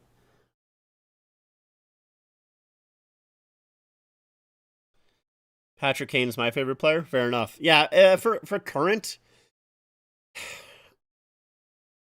I don't know. I don't really have a favorite current. I guess Gibson would be my favorite Red Wing, which, obviously I don't really associate him with being a wing too much since it was only his first year, but Bussy out to play it. Yeah, so I think with 2 power plays for each team, 1 power play goal each, I think that's probably where we'll see it with the power plays. I am a little bit surprised that, Carolina did get 2 power plays, but they did. Yeah, and halfway through the second period, too. Yeah, I think, unless we get another puck over the glass penalty, I don't think we're getting anything. Oh, here's Sissons with it. Sissons trying to get it across. Good job by Slavin to block that. Key play by Slavin, who I feel like actually he's struggled a little bit more than usual in the finals. Like, I wouldn't even like. Apparently, Carolina only has 4 guys out on the ice. Now here is the 5th guy stepping on the ice. As they figured out they needed another man. Here's Aho trying to play it back. He banned on it, and a poke play by Nikishin. Careful, as Vegas trying to come the other way. Someone is real pissed off on the ice or on the bench. Now that puck at the line. You got to get it out, and he does just poke it out. That's a good play. As he was pinned up against the boards, but he was able to reach around and just get it out.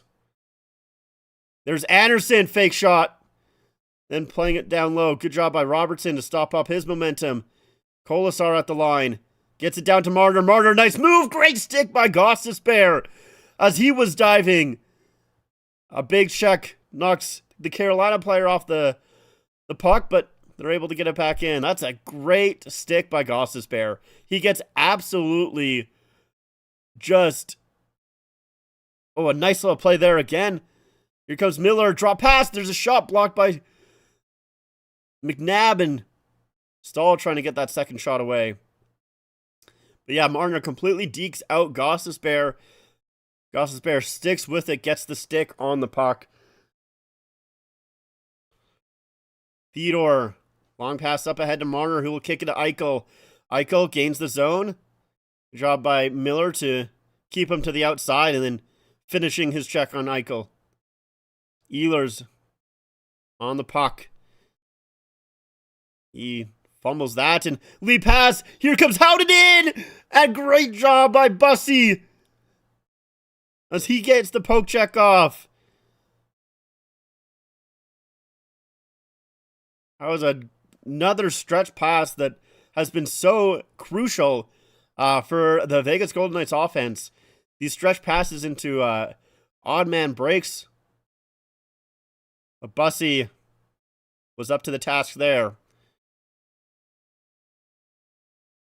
Hart trying to wrap it around, blocked off by Stankoven. He tries to play it back, gets knocked down hard by Sissons. Now Smith trying to work his way around Walker. Smith to the net, and he's stopped. Now at the side of the goal, pushing and shoving going on. Bussy just trying to hold the post. Puck is still loose. It's not covered. Dowd gets the loose puck. Chatfield loses his helmet, but McNabb's pass is outside of the zone. Hurdle can't get there, so Chatfield will put his helmet back on. Rasmus Anderson just trying to shove it to the front of the net. Good job by Bussy to make sure that rebound wasn't too crazy. Allows his defense to put it in the corner. Chatfield battling for it. Now comes Hall. Hall trying to poke it out. There's the shot by Lauzon. Goes wide. Now this other side here. It bounces free to Stankoven. And he will slowly come out to center. There's a quick shot. Goes wide. But he's just trying to kill some time. That's all he's trying to do. Now Miller up ahead. That'll be lift down into the corner. Allow Stankoven to get off as the rest of his team had changed. Now it's the first line out. Ehlers. Oh no, it's not the first line, sorry. It's just Jarvis out here with Stone, or not Stone, sorry. Stahl and Ehlers. Stahl will tip it in. My favorite Elvis Presley song is Viva Las Vegas. It's a good one. That is a good one. Marner with some speed, working his way through. Nice pass there to Howden. Howden, back for Marner. There's a shot that goes through the crease. Theodore's shot is blocked. Now Walker. That one's chipped down the ice. Martinook on the forecheck here. Martinook, nice job winning the draw. There's a cross. Shot, scores! That's Sebastian Aho! And Carolina up 3-1.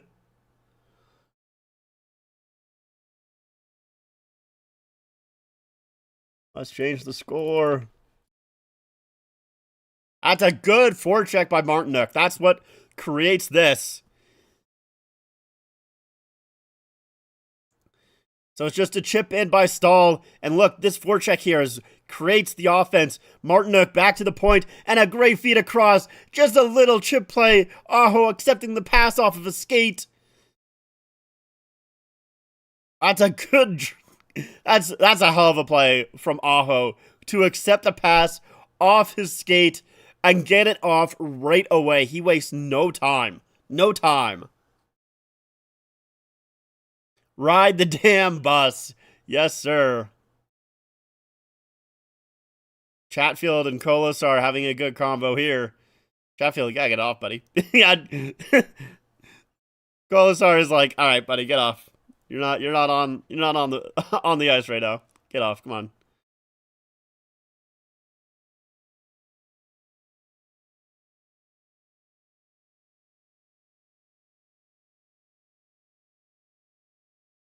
It's a big goal, but keep in mind, 2-goal leads have not been safe in this series. Just because Carolina is up right now does not mean anything at all. Yeah, the dreaded 2-goal lead indeed. There's a shot that goes wide. We have seen in every game this series so far a 2-goal lead get erased. So we'll see if we see that again for the 5th straight game. Or if Carolina can finally hold on to a lead. Blake dumping it down.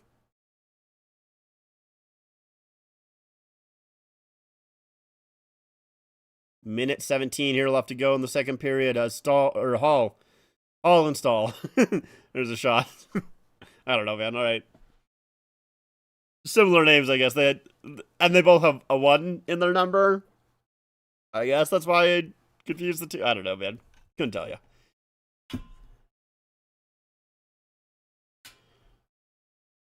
Could not tell you.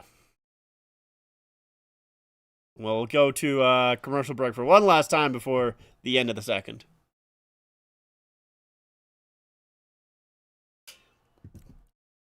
Game is far from over. Yeah.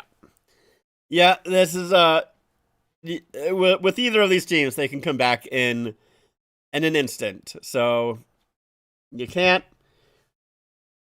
get too excited if you're a Hurricanes fan, or if you're like me and, well, like pretty much almost everyone in the chat, almost, who's not a Carolina fan but cheering for Carolina.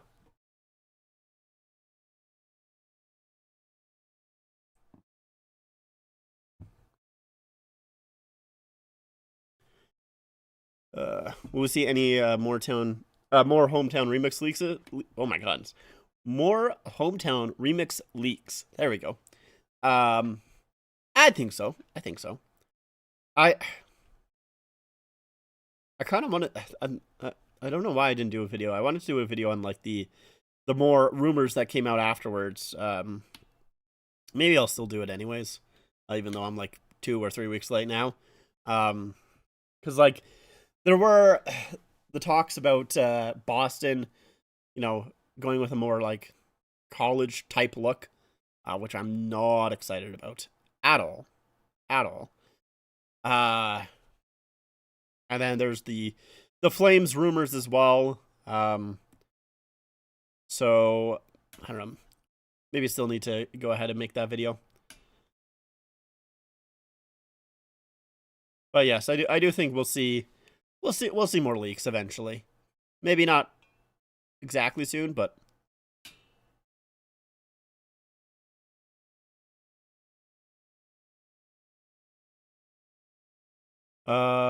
so I don't remember the leaks jerseys ever being leaked. I feel like they're usually released when they're supposed to.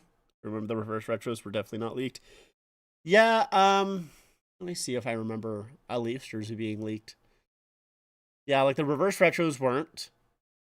I don't remember the Heritage Classic jersey being leaked. I think that was revealed on the broadcast there. I mean, it's not like leaks happen extremely often. Ehlers to the front. There's a shot blocked in front. Stahl with one more chance. Yeah, I don't think a Leafs jersey has been leaked, at least not that I can remember. Stone able to hold the zone. Sends it down low. Now that one's given away. Stahl will be able to play it out and roll it down into the Vegas zone. McNabb trying to send it up ahead quickly to Marner. They've loaded up this top line here with Stone, Marner, and Eichel. They like to do this when they need a goal, and they need a goal. But only 13 seconds left to go here in the second period. Pass up ahead. Good job by Stahl to make sure to stop that offensive attack, and that will do it for the second period. Carolina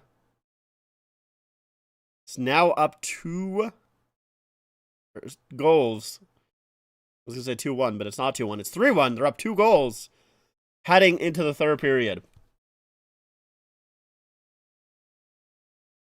Fetch on the power play. Aho. Oopsies. It's not third intermission. It's second intermission.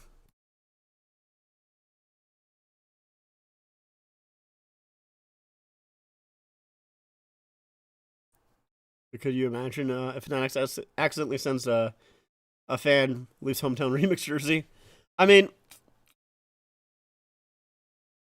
I would have said no, but they've done that before, so I guess yes. I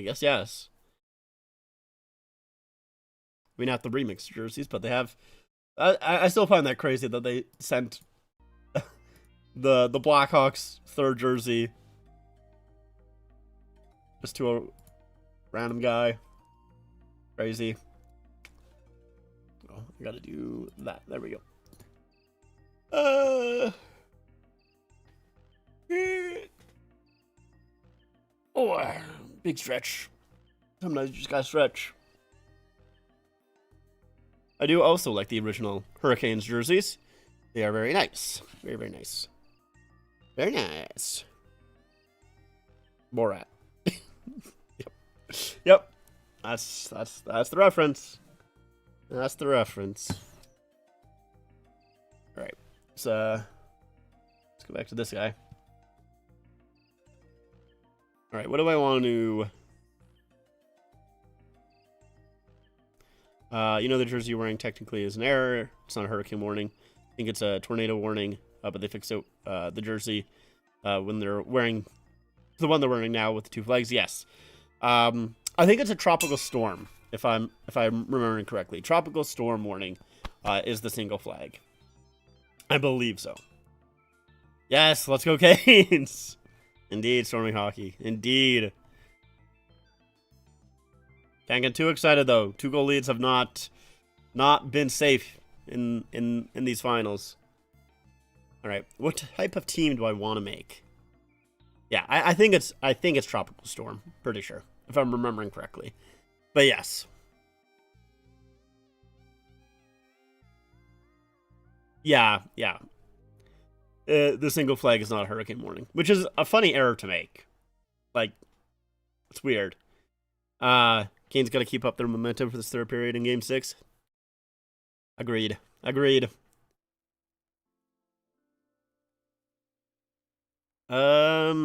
What type of team do I want to make? That is the good question.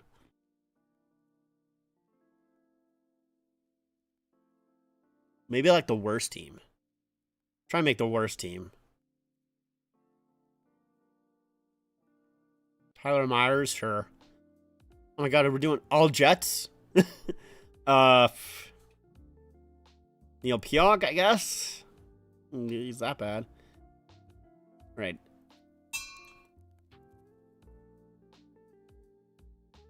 Bert Olmsted. Yeah, we'll go with him. Michael Pavanka? Sure. Oof. Let's redraw here. Let's redraw. Oh, come on. Let's redraw again. Oh, come on. I'm trying to make the worst team possible. You suck. 32, 46, and 6. I love to see that jersey, either the Tropical Storm flag come back, but with the double flag and the triangle behind it. Yeah, fair enough. I mean, like, it is, like, fairly close to what they have right now, but it doesn't have the triangle behind it. Not gonna lie, when I first saw these flag Hurricane jerseys as a kid, I thought they were poppies. You know what? As a Canadian, fair enough. Fair enough. That's what popped in my head. Also, speaking of Canes, apparently Stormy will be their hometown remix on a gray base with silver and red and black stripes. According to What Chaos. Huh. That is interesting. That is... I mean... I just don't think gray is great, but... It'll be interesting. I guess it could be... I don't know, it could be okay. It could be okay.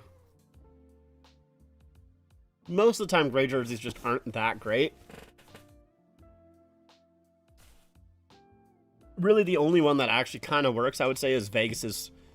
What used to be home, now is their third jersey. I just want to go with Pete Peters, because that's a hell of a name there. Kevin Neen. We'll go with Charlie Huddy.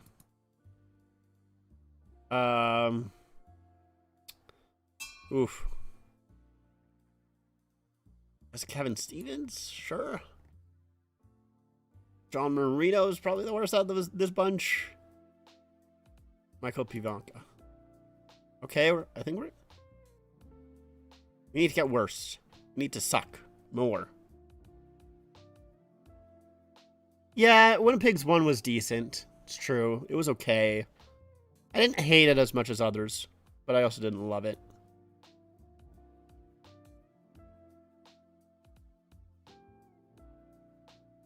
Elmer. We gotta go with Elmer for sure. Yeah, LA. I do like. Oh, I don't have it up. Yeah, LA has had their 50th anniversary and then the third jersey. I do like the 50th anniversary, although, yeah, they're usually just not stunning. I would say. I guess they're not all bad, but yeah, I should make another video about the hometown remixes, because yeah, I know. Obviously, there was some new things, not a ton of new things that came out with the aesthetics video, and then What Chaos kind of explored on that a little bit more. So, and I was gonna make a video on it, but then I was waiting. I was waiting on a concept designer to make all of the ones that he wanted to. I don't know if he actually finished all of the ones that he wanted to. I never messaged him. He was like, just wait a week and I'll let you know when I'm done. And then it's been more than a week, which is my fault for not following up. So maybe I'll follow up with him and see if he's finished all of the ones that he wanted to. But yeah, there's maybe I'll make maybe I'll follow up with him, see if he's done all of the ones that he wants to, and then I'll make a video on the other things that have leaked. Yeah, because the Florida and the Islanders ones were leaked, which I did make a video on. And then, yeah, Carolina, Boston is really what I want to talk about. Washington, Buffalo, Anaheim, Winnipeg. I've seen, Winnipeg doing those Northern Lights elements, which is really cool. I like that. With their primary logo. And I think Nashville is doing more of like a guitar, like a music type hometown remix, which makes sense, obviously, for them. And then Anaheim, obviously, with their like Mighty Ducks movie kind of type look, at least similar to that. You know that Ottawa Senators fan named Kyle Ivan made a rap video on a backfire so poorly they sent him to Taiwan. Okay, I don't know, didn't know that was his name, but yes, I did see that. I'm gonna be honest, I don't think they sent him to Taiwan. I think that he actually just he was already going to Taiwan, and then they kind of just, ran with it there. But yes, that was funny. Ottawa Senators unveiled a red jersey from 1997-2007 for the 30th anniversary. Yeah, that jersey is so similar to. I mean, I guess if it was a red jersey, could be nice.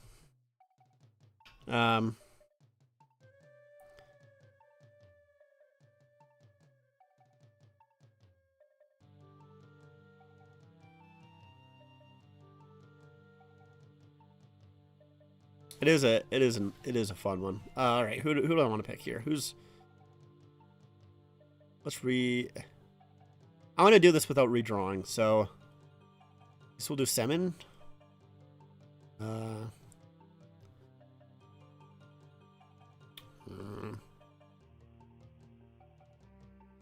Yeah, Wayne Gretzky, definitely one of the worst players out there for sure. For sure.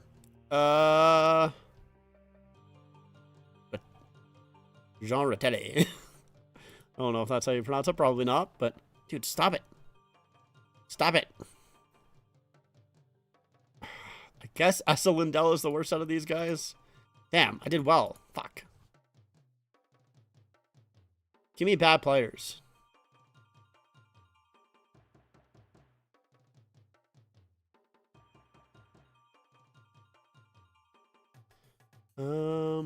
Dude, don't stop giving me the Lightning in the 20s, bro.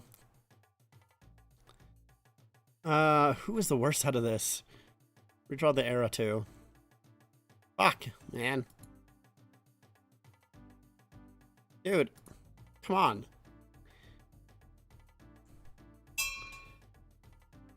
All these guys are good, man. It's not fair. It's not fair.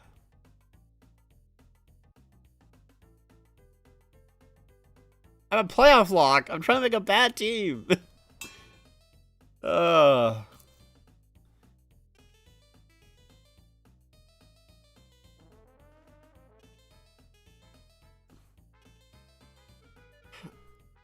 Who's Dad? I guess maybe, or Zitnik? I think he's just saying what he wants them to do. Pretty sure.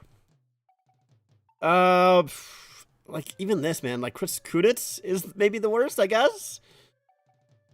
It's a fucking stacked roster, dude. Josh Morrissey, I guess. Dude, stop giving me good teams.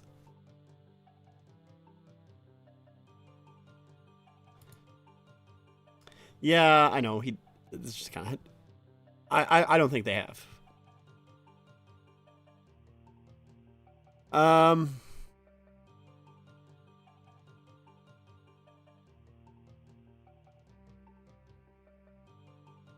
Pozo, I guess. Give me Pozo. Dude. Okay, I can't deal with this one. I gotta deal with this one.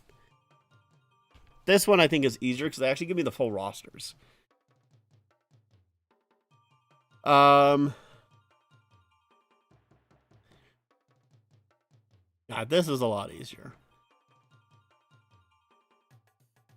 Even though I still don't really know who these... Like, I don't think I don't know how this... When did he play? Okay, it doesn't actually say. I've never heard of that guy before. Alexander Hamilton.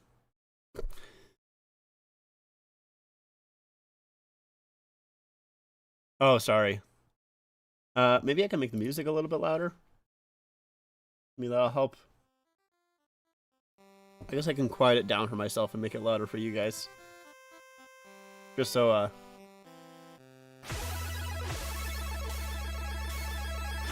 just so that doesn't happen.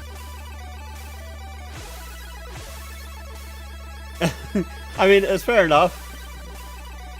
It's fair enough that, if I stop moving and stop talking, you feel like the stream is lagging, but maybe I'll turn up the music. Maybe that'll make it a little bit easier. So let me know if it's too loud. Maybe I'll turn it down slightly, just so it's not overpowering my voice.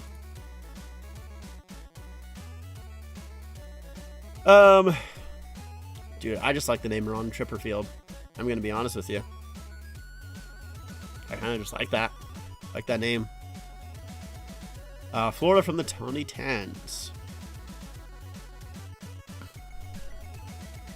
Maybe David Booth. Oh yeah. Calgary from the 2020s.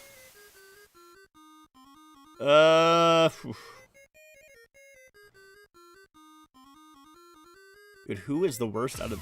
I guess Sharon Govich is maybe the worst, yeah. Yeah, probably. I don't know this guy. I've never heard of that man. So we'll go with him. Yaroslav Modry. Okay, we need a right defenseman. Who can we get from a right defenseman? I'm gonna redraw the team.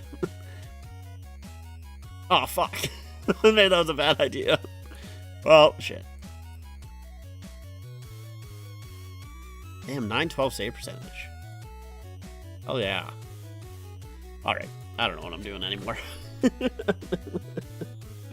don't know what I'm doing anymore. The trying to make a bad team isn't working. Player's too good, I guess. I hope one of the Marlies home game. Oh, you hope you go to one of the Marlies home games for the finals. Don't know at the moment, but hopefully you can. Yeah, that'd be sick.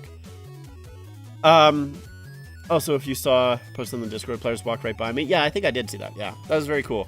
Very, very cool. Went to a Checkers final game during the Calder Cup finals last season. Nice. You got Dakota Mervis to give you a fist bump. Oh, yeah. You went to game 1 of the finals this season? Unbelievably electric. Dude, that's so cool. Oh, it'd be so nice to be able to do that. It would be nice to have a team that I could do that with. Cowan walked in right in front of you. Nice. That is very, very cool. That's right. I mean, I guess technically I could have gone to like the Edmonton finals. If I really wanted to, I could have done it. But it would have been expensive, man. It would have been real expensive. And it would have been like a whole day. Yeah, like I could have made it work, but I would have had to like make a trip out of it, is the thing. Not close enough to just like, I mean, like technically I could drive there and back in a day, but it'd just be a lot. It'd be a lot.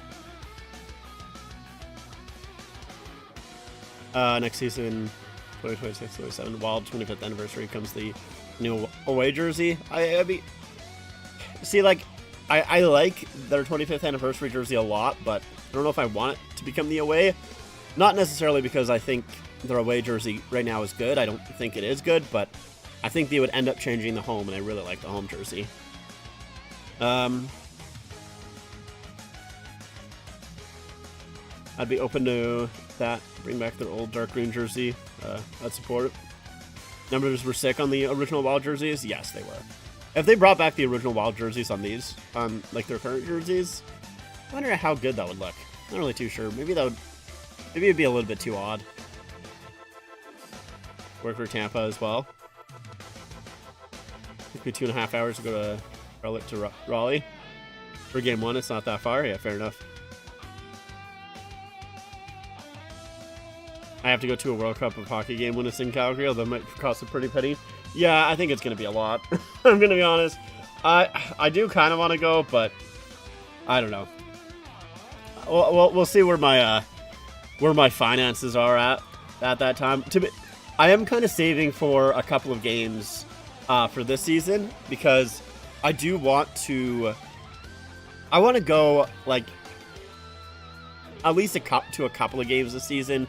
For the Saddle Domes last year, and I want to go to the final game in the Saddle Dome. Yeah, I really want to go to the last game in the Saddle Dome. So I'm saving up for that. Carlson left the building? He left the building. Also, yeah, third period probably has started, but I'm behind because of Sportsnet. And even though I have the, official Sportsnet Plus, and I'm on their website, I'm still, for some reason, like 30 seconds behind if I watch it on TV, which pisses me off, but whatever. He got injured. Carlson, he took an odd hit from Walker in the second period, and he went to the dressing room, and I guess he just hasn't come back. I guess he's gone. Speaking of the final season for the Flames at the Dome, apparently their 2003 to 2007 dark jersey is coming back, according to some reports, replacing Blasty. Yes. Which is one thing that I do want to talk about in the video. I haven't talked about it yet because I was saving it for. I just need to make another hometown remix video. I really do. But yes, I'm excited about that. I really am. First, like I'm excited in every aspect about that because one, I think it's just a nice jersey. Ooh, chance in front, Sissons. Wow, great save by Bussy on Sissons. Did he go and give him a little talk, or was he just skating around? I think he was just skating around.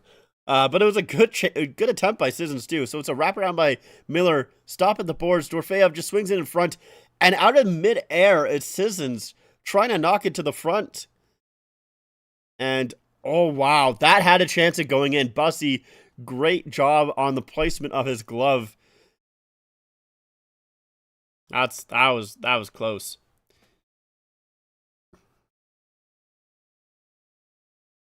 But yeah, the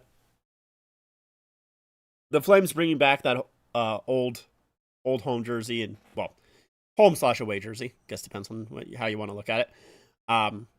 Yeah, I'm excited about it, and it's very fitting for it to be the last year in the Dome too. The Blasty jersey, I just didn't like it as much as the original, so I'm okay with it going away. It's still a nice jersey. I still love Blasty, but it's just not as good as the original. You actually wonder what these two teams are going to do for the hometown remix. Who, Vegas and Carolina, or Calgary is supposed to do Saddle Dome inspired for their hometown remix, according to Aesthetics. Yes, yeah. Which I mean, I'm assuming that just means like a saddle type striping pattern. Not really sure what else that really means. Um,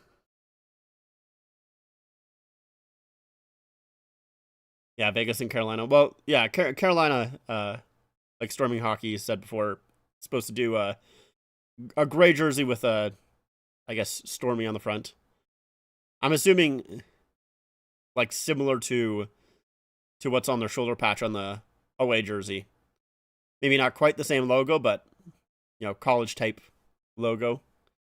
Um, but yeah, Vegas, I think it could be really fun. Obviously, you can do very much a gambling type themed jersey, which could be really cool. Um, I mean, I think they did a good job, honestly, doing a hometown remix type jersey with the reverse retro or yeah, it was the 2.0 jersey. Like that's the glow in the dark kind of Oh, kids in front, Howden stopped by Bussy. Holy, what a save. Howden, who has been so good in these playoffs, robbed by the bus driver. I guess he's just the bus himself. He's not even the driver. The bus itself took out a gun. Holy shit, look at that guy in an inflatable costume. Just a bus on the front. Is Bussy the bus driver or is he just the bus? That's the question. I guess he's just the bus, isn't he? Now it's a chance for Robinson. Break in front. Hart out to play it. Can Carolina get on this one? No, that's blocked in front. He's both? All right, he's both.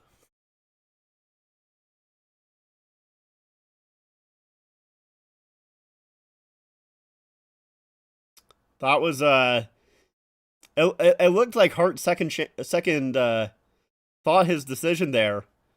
Might be the first time he's ever done that. But yeah, it looked like he thought of maybe not going out of the net trying to take that puck away, but now it's sent in front. Wow, great stick by Miller. Oh, sorry, that's Goss's Bear. Goss's Bear, a great stick.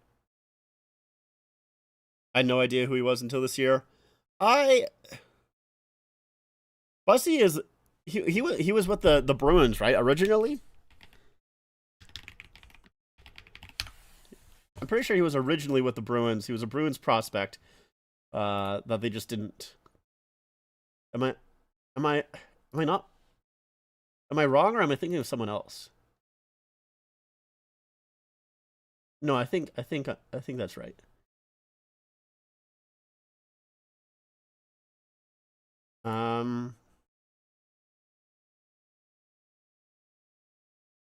Another penalty. It's Eichel going off for tripping. Let's see.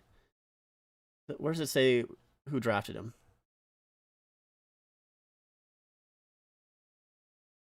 Why can't I see who drafted? Oh wait, he was undrafted. Obviously, he was undrafted. Why am I trying to see? That's like the thing is that he's undrafted, bro.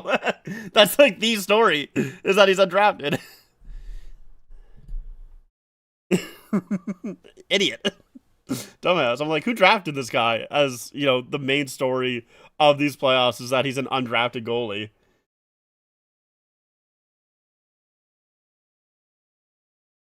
So, another power play here for the Canes. I'm really surprised. Yeah, don't say anything about Marner. No. We're not allowed to. Yeah, he played with the Providence Bruins. I don't know. Maybe I must be mixing him up with someone else. I don't know why, but he did play with the Providence Bruins. So, because I heard his name before. I have. Goss's Bear at the line. Now it's sent in front. Stopped. Rebound. Poked away. Now another play in front. Nice diving play by Aho. Keeping it alive. Sent across just out of the reach of Goss's Bear. That's a hell of a diving play by Aho to keep the play alive. Not allow Citizens to clear the zone.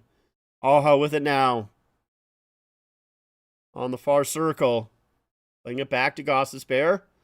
Trying to get it all set up here. Goss's Bear down low. In the middle, there's a shot. And that one is slapped wide by Svechnikov. Aho to Goss's Bear. Jarvis again with it. Finds Aho with a shot. Stopped by Hart. Goss's Bear once more. Now Jarvis. Back for Goss's Bear. Jarvis at the circle. Down low. Tries to settle down at Svechnikov. He'll get it across for Aho. Nice possession here. There's a shot, and that is stopped by Hart right into the crest. Easy save. Easy hold on. So that'll allow Vegas to change up their penalty killers, which was so desperately needed for them. Wow, Svechnikov, just a shot that I don't think Hart expected. Did you see the movie they had? Or did you see the movie Across the Universe from 2007? Had a Beatles song on it? I don't think I have. I don't think so. Marner will clear it down. Howden racing after it. That was close as he had Marner in front. He almost got it to him. I could have been crazy. Now Stakehoven. You'll get it up for Ehlers. That's a lot of room. Ehlers to Hall, and that one deflects wide. Surprised how much room Carolina had entering the zone there. Vegas D really backing off. Usually you don't see that much room entering the zone on a penalty kill or on the power play. Now Hall trying to work his way through. Once again, Anderson gets a stick on it. Pass back at the point and missed the man, Nikishin. And so it goes all the way back down into Carolina ice. Penalty is now over. But, you know, they didn't score, but they were in the Vegas zone basically the entire time. They had some good chances. And, of course, that's 2 minutes off the clock. That's good enough for Carolina. Sent in front. Martinuk. Oh, he tried to get the back pass to Jankowski, who was at the side of the net. Didn't reach him. Maybe you just want to get that one on goal and hope for a deflection there. Eichel. Nifty pass up ahead for Barbashev, who tips it in. Now, Aho will flip it high. That high flip that we see so often in the series. Eichel gets back on it here. Now Barbashev for Eichel. Around the net. Holding on. He's getting pressured by Chatfield. There's a shot from the point.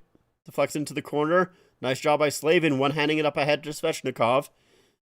And that does come out to neutral zone. I will get the Leafs hometown remix, obviously. Hope to get McKenna on the back. Yeah,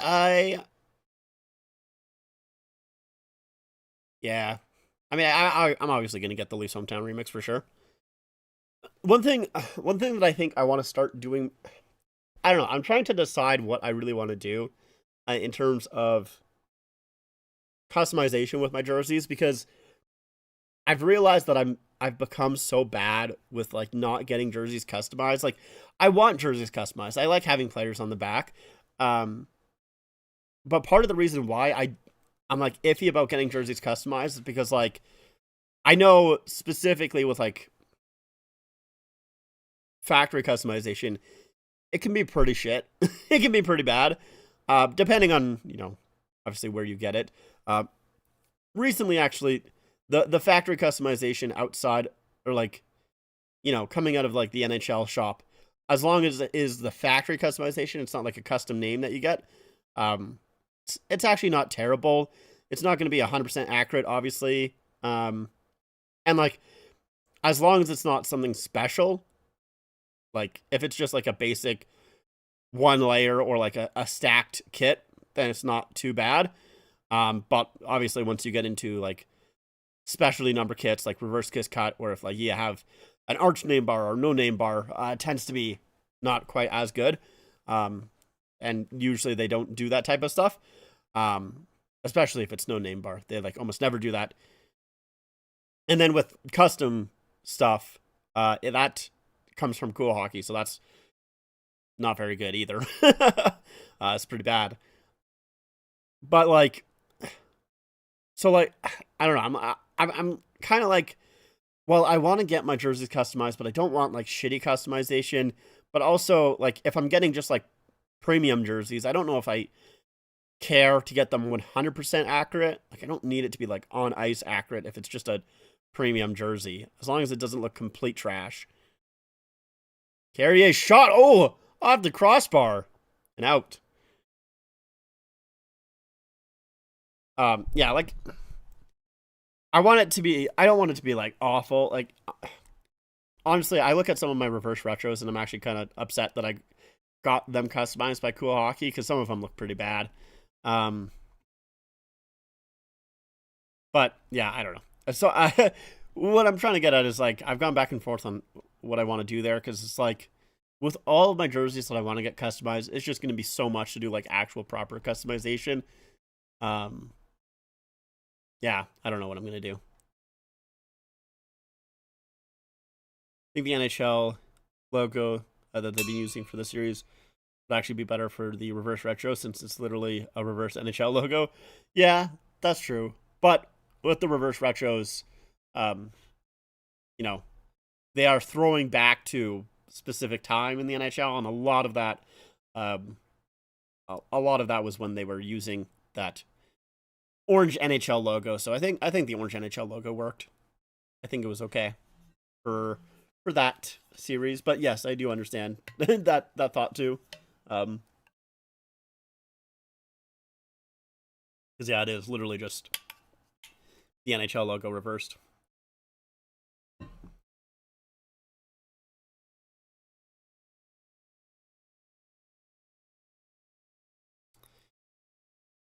But yeah, I mean, I'm more like, the problem with getting jerseys customized too is like, there are people who can customize jerseys in Canada, but there's not like an EPS in Canada, which kind of sucks, because it's like, I want something like that in Canada. All right, here's what William Karlsson they're talking about. So there's the hit by Walker.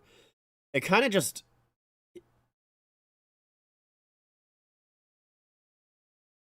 yeah, he kind of just catches his hand, his wrist, and apparently, yeah, he's going to he's in a nearby hospital. That's really unfortunate for Karlsson. Obviously, coming back from injury in these playoffs here, he's been very good for Vegas. So him going to a hospital, that's not a good look. It's not good for him. It's unfortunate.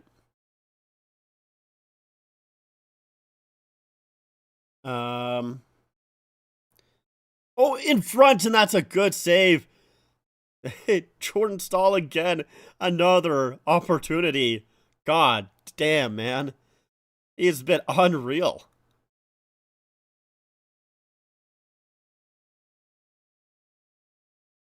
Staal racing after it, but that is going to be icing.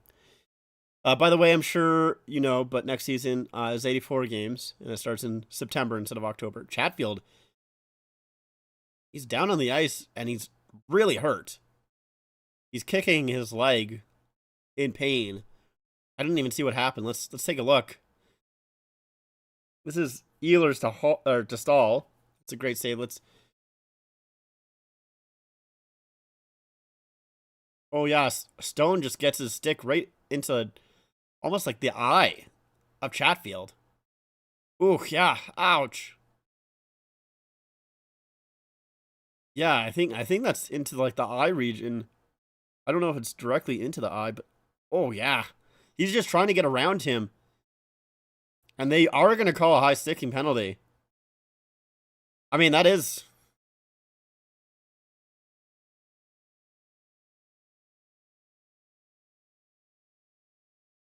yeah. I mean, it is a penalty. Yeah. I mean, not obviously not intentional by Stone whatsoever, but that is a penalty. And Chatfield did have a towel up to his eye, so I don't know if he's bleeding or exactly what's going on there. Hopefully chat feels okay. But it's going to be a 4-minute penalty or power play here. A double minor for high sticking to Mark Stone. Yes, they are going to 84 games, and yes, it does start in September. I forgot it. I forgot it started in September. I'm going to be honest, but yes, I honestly mostly only remember that it's 84 games because the 84-0 game that we were playing. That's kind of the only reason that I remembered it, to be completely honest with you. But that's what I remembered. How I remembered it. The Shield on the NHL, the Shield NHL logo on the Reverse Retro 2 were better, for sure. But I think the inverted logo for the Home 10 remix is sick as well. I agree. Carolina should go to the power play here. Yeah. Yeah, he is indeed. Here comes Carolina. Here's Jarvis in front. Backhand. Put wide. Goss Despair. Down for Ehlers. Back up for Goss Despair. Goss Despair holding on. Ehlers comes up high. Accepts the pass. Back for Goss Despair. Svechnikov. And Howden pressuring him. He does get it to Marner, who will play it out. Yes, Carolina does have a chance to put the game away. I mean, yeah, there's still 10 minutes to go, so it's not like this game's quite over yet.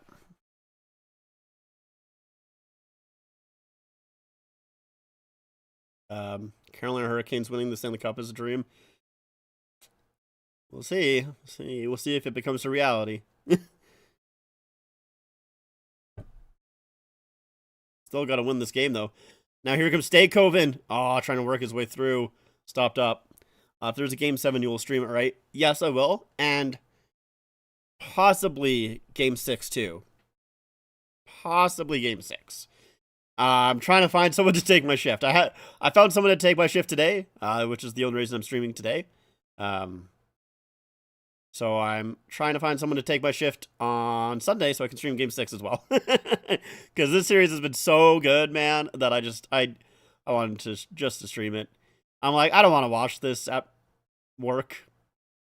Oh, Sisson's just knocked down hard. So yeah, we might stream Game 6 as well.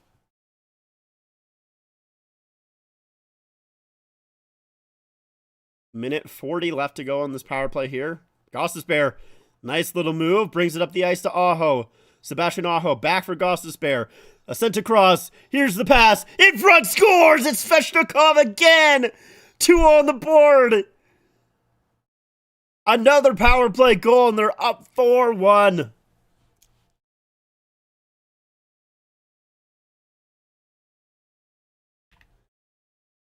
Great job by Nikolai Ehlers in front to find Svechnikov on the back door. 5th career multi-goal playoff game for Svechnikov, both on the power play. So it's good job by Goss Despair to fake the drop pass, allows him to enter the zone pretty cleanly. He gets it back from Aho and finds, Ehlers, who's almost alone in the slot. Great play by Ehlers to find Svechnikov, who's tapping his stick. He wants it. It's a spin around a pass. He doesn't even look. Ehlers not even looking at him. He just knows where he is. That's a great play.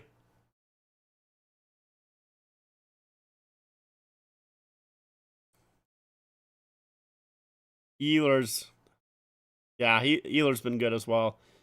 It's the 8th power play goal for the Canes in the series. Damn. And their power play was not good coming into these finals. Their power play was like one of the worst power plays it was like a 12.5% or something. Like, it was awful. They needed to fix it, and they have in these finals. Play that Hurricane song, Rocking Like a Hurricane. You know that one? Here I am, rock you like a hurricane. Yeah, I know that one. I'm very good at singing, if you can't tell. In case you weren't aware. Shot from the point, stopped by Bussy. In front and doesn't find the stick of Barbashev. Vegas, only 15 shots. They have been limited to shots after, like, in this period. They have had, like, almost none. Let's see if I can... I guess they've had 5. Oh, it's sent in front, tipped on. Stopped by Bussy. I mean, a lot of the shots just came in on that sequence right there. As they're now up to 17 shots, so... That was 3 shots just right there. And we'll go to another commercial break as Svechnikov puts the Canes up 4-1.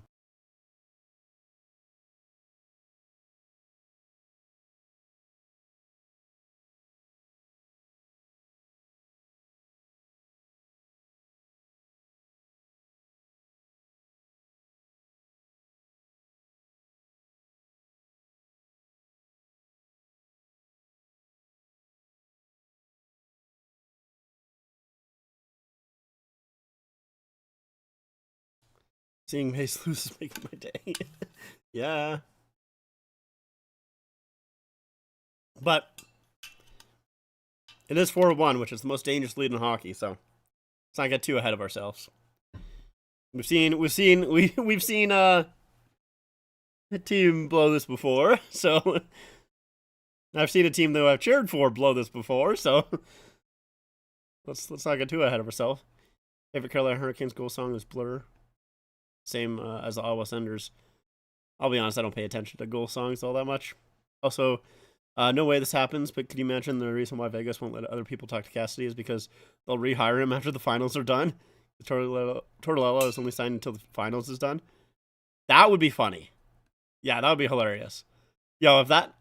I mean, that is similar to what happened in my dream, where I did say, like, Tortorella just left at the end after game 4, and then they just had to have Cassidy come in and coach game 5. So maybe my dream is just like a, it's just what's going to happen in the future. It's just, that's a Raven type beat. Canes used Song 2 for a while. But now they use Raise Up. Still an awesome goal song paired with the goal horn.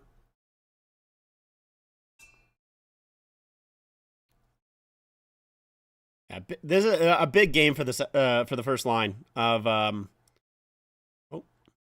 and pass is called. But this is a big game for that first line. That's kind of needed a big game. But Aho with the goals, Fetch with 2.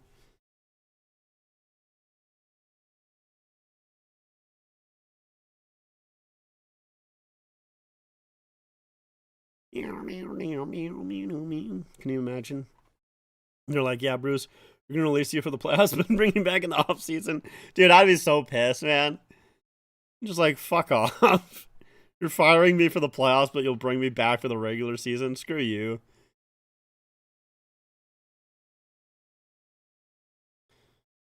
Back in front, here's Howden. Oh, great kick save by Bussy. Oh, I think that's a goal if Frederik Andersen is in net. I'm going to be honest with you. I think that might be a goal if Freddie is in net. But the bus says no. The bus stops here. Does that work? I don't know. Not really. He shows up at the bus stop. I don't know. We're trying it. We're just throwing things out there. First time this series leading after 2. Wow.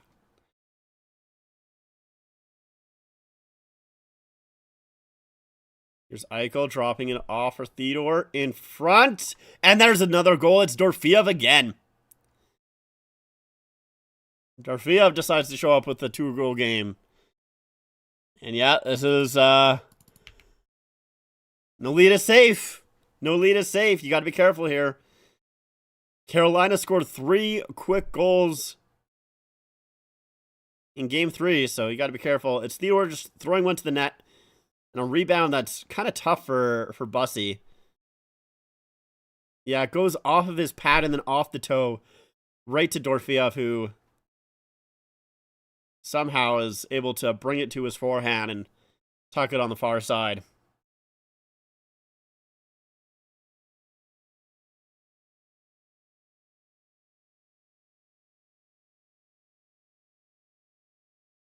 TML fan. Okay, all right. Thank God you are finally here. Please. You never messaged me. You messaged me. What? Did you message me on my personal Instagram or? Because I swear I looked at my personal Instagram and I did not see a message. But I also don't use my personal Instagram. Where did you message me? I'm not kidding. I've been begging for you to come into my live stream. I've talked about it before because I've streamed for a couple of times. I've been wanting you to come back so I could be like, I need to know who you are. I need to know. Where did you message me? The mystery leaf fan has returned. The chosen one. The chosen one. Okay, I gotta. I don't. I don't use my personal Instagram account. Let's see if I. Oh, in front, Anderson stopped there, right on the doorstep. Hold on. Out of count. Yes, this is me. Hold on. Yeah, no, I completely understand that. That's totally fine. I don't think you messaged me on Instagram. I don't see it. Can you message me on like the Jersey Zone Instagram? It should be in the description down below. You message me on there because I don't see a DM on my Instagram. Okay. I'm totally fine with you not wanting to say your name on YouTube. That makes total sense. I'm chill with that. But I've been begging for you to come back into the stream because I want to know. I think I know. Like I'm down to like my last person. I'm like it has to be this. No, Hannafin, former Carolina Hurricane. That's true. Yeah, I mean, I probably should have guessed earlier, but I don't think we ever talked hockey, so it just never really popped into my head. I don't think if you are who I think you are. Yeah, no, yeah, and I totally get that. That's very fine. I do not blame you. And don't worry, I obviously won't say it.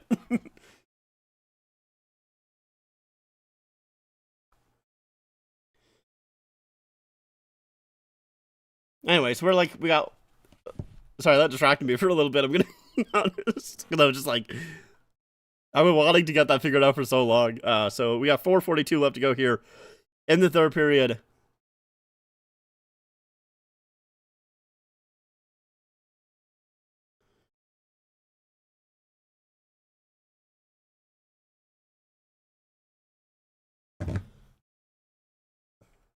As we're in commercial break here.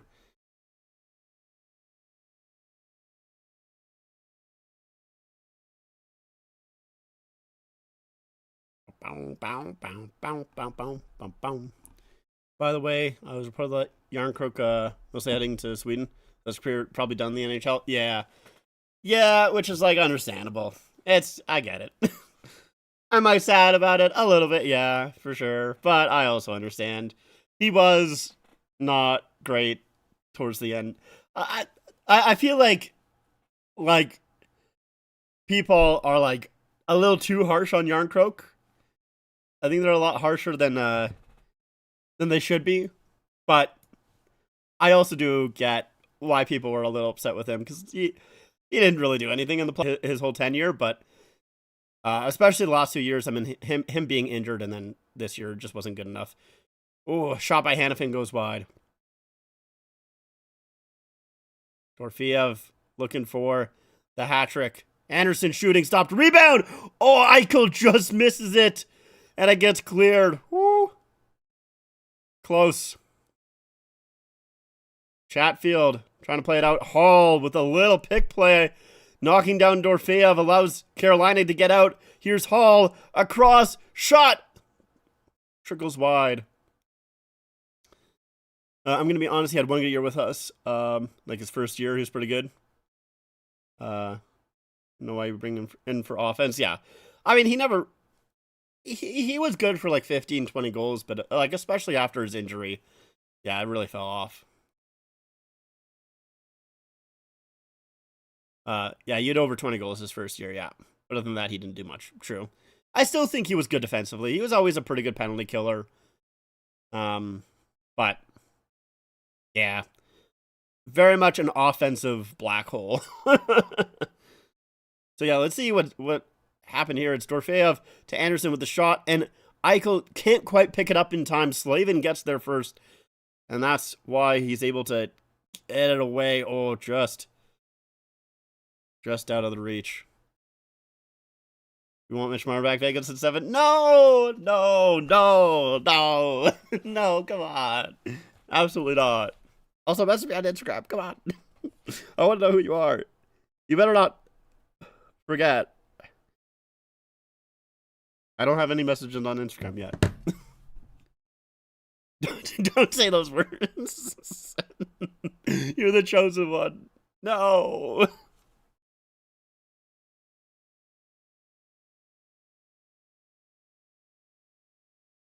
Hart out of the net now. Empty net for Vegas.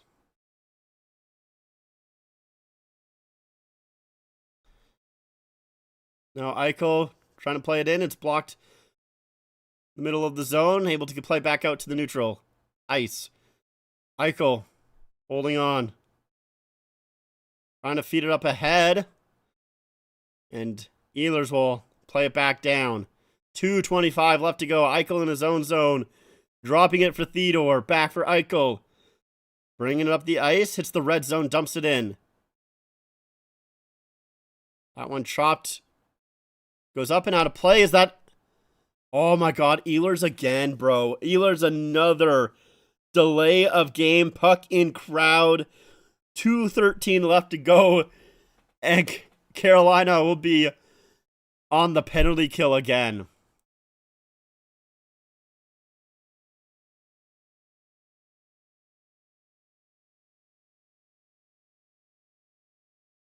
I'm 99.9% sure I've talked to you about hockey, but it was many years ago.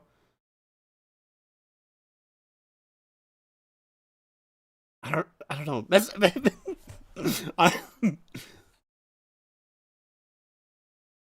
Maybe if you yeah, I don't know, maybe. I'm just waiting. I literally have my Instagram open and I'm just waiting for you to send a message. I'm getting impatient.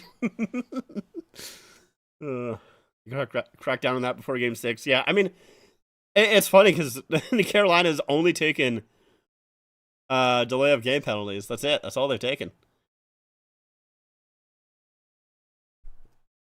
Yeah, I mean, the one positive with this for Carolina is that they can just go for the empty net with no repercussions, right? It is an empty net, so it's a 6-on-4 here for Vegas.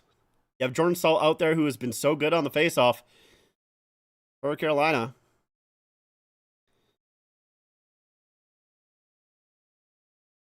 That puck is won by Hertl. Important.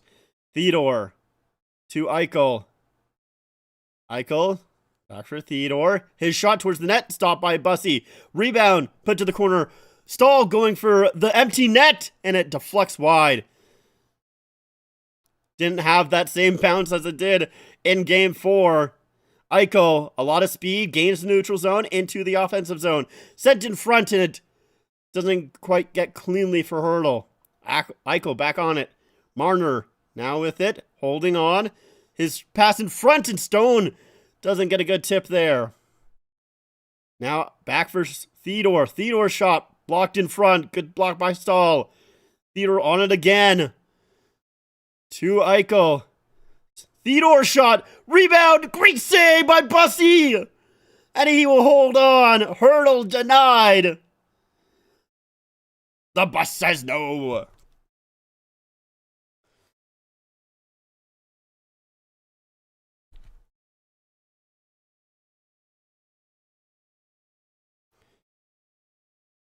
Oh man, Stone just didn't realize it was coming to him.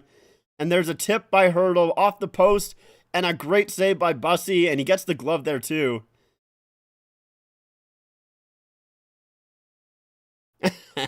Dad just going, nope. Crossed arms, nope.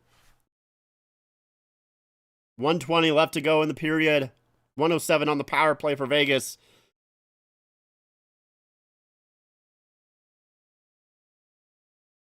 Off the draw, it's won again by Vegas, but it's still a battle for it. Comes loose for Stone. Stone in the corner. Will play it back for Dorofeev. There's the shot, and a blocked in front by Miller. Stung, but important. Dorofeev, nice job by Miller off the glass and out. That's huge. Huge by Keandre Miller. Blocks the shot, stops the pass, gets it out. Unreal play by Miller. Eichel up ahead. Dorofeev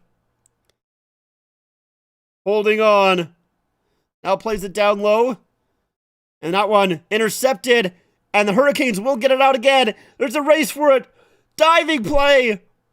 And Jarvis can't quite get there in time. Marner to Dorofeev. They have to circle back. 30 seconds left here to go. That one dumped in. Stone leaves it there. Chatfield racing out for it. He's back on the ice after taking that high stick. And now cleared once again. That is going to do it for this game with 10 seconds left here to go. Vegas in their own zone. Hanifin trying one last play. He'll just shoot it on net. Bussy makes the save. Chipped back out. And that is going to do it. The Carolina Hurricanes win Game 5. Go up 3-2 in the series. Oh, there's 0.5 seconds left to go. Sorry. Oh, no, they now call it. They take Game 5. Hurricanes 1 win away from the Stanley Cup. Am I streaming Game 6? I'm supposed to work Game 6, but I'm trying to get someone to cover for it. So, if I can find someone to cover my shift, I will be streaming Game 6. Also, I still don't have a message from you on Instagram. I don't know if you sent the message and it's just not coming through, or if you just haven't sent it yet. I'm literally, I don't want to stop streaming until you send it, because I don't know how long it's going to be until I see you again.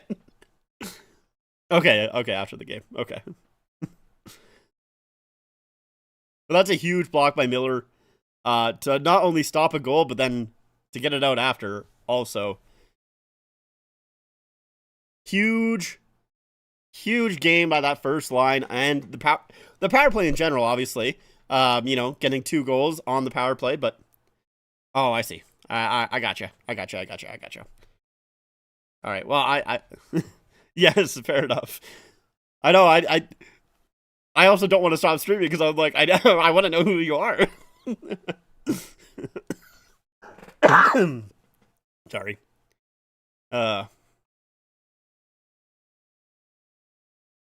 Yeah, but a huge game by Svech and Aho. They showed up big time here. Great, like, it's kind of funny because like they almost should have went to Bussy sooner, but Anderson's numbers have been so good throughout the first 3 rounds that like it was hard to move away from Anderson, considering like he had less than 2 goals against throughout the first 3 rounds, and he had 3 shutouts. Like his numbers were so good, but like realistically, it's just because of how well Carolina played. Like, was Anderson really that phenomenal throughout the first 3 rounds? He made some good saves, but I don't know if he was like, those numbers didn't really reflect the play that I would say he had. But Bussy has just been phenomenal, and Bussy is just like, he's the guy that you have to go to.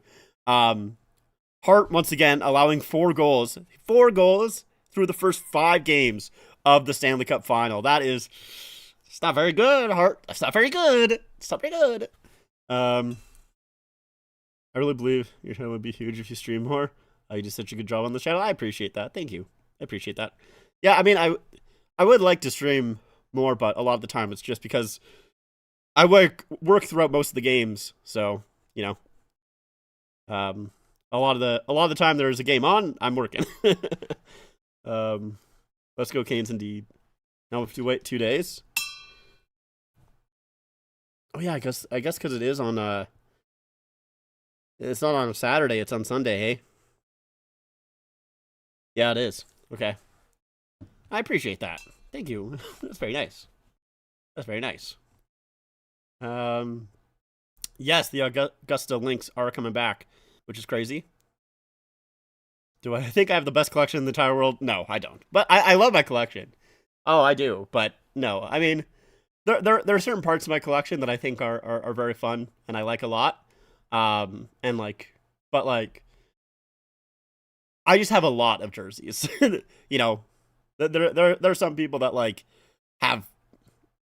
I guess it depends on how you want to view like your collection. If you look at it like more quantity over quantity, you know, obviously there's some people that do like game worn jerseys and are only game worn jerseys, and those are really fun. I like my sweater collection compared to. I think I have one of the better sweater collections, but once again, there's still people that have like sweaters from like back when they were wearing the sweaters, and not just like, you know, collections that they've redone, like throwback collections. So, but yes, I'm very happy with my collection. Carolina scored exactly 4 goals in every game of the series so far. Crazy stat. Yeah, to hurt save percent. Yeah, it's insane. Wish we had a playoff format like before Carolina as good in the easiest division.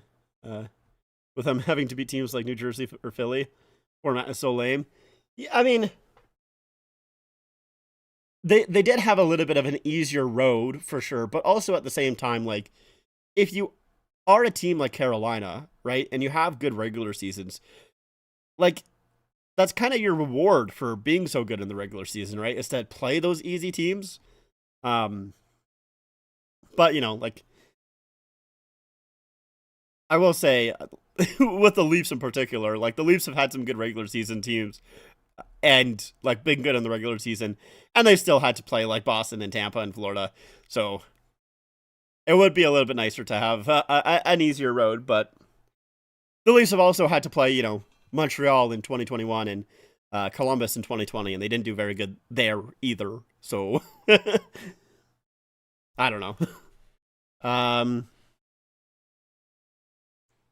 mean, I got a lot more into jerseys because when I found out this channel. I appreciate that. You have a story about almost everything you bought, which is why I think it's so incredible. Yeah, yeah. There's always a story to each part of the collection. So, you're also a Leaf fan, which puts the cherry on top. Fair enough. Vegas might want to go to Hill for Game 6, but they will not. Yeah, it's tough.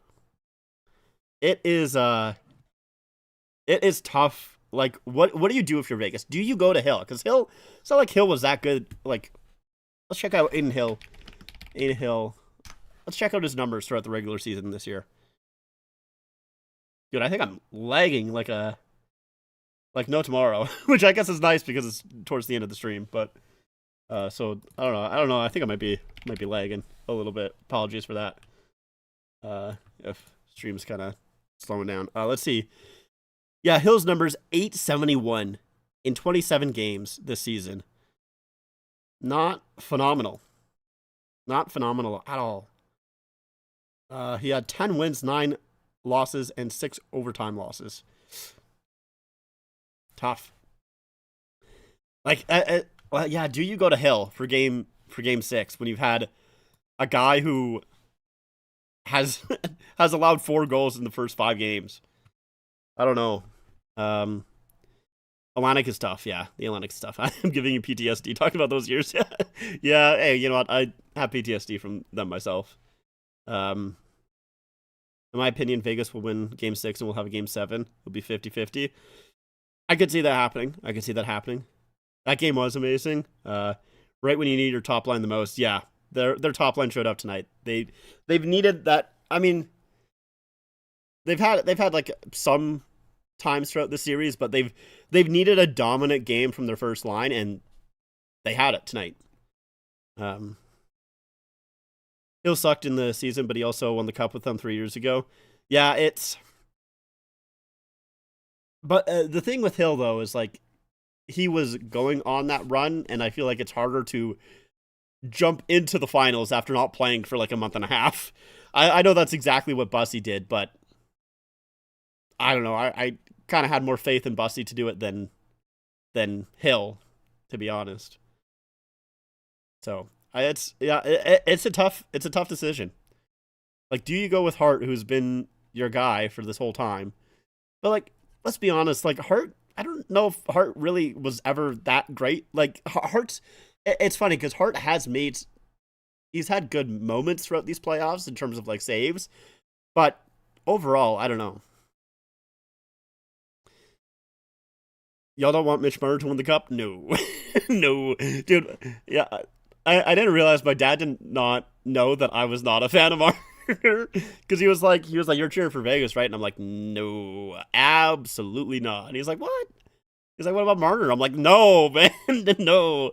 I had to explain to him, I'm like, absolutely not. I do not want that guy to win at all. And I'm like it's not even that I don't want him to win because he's a former Leaf, you know.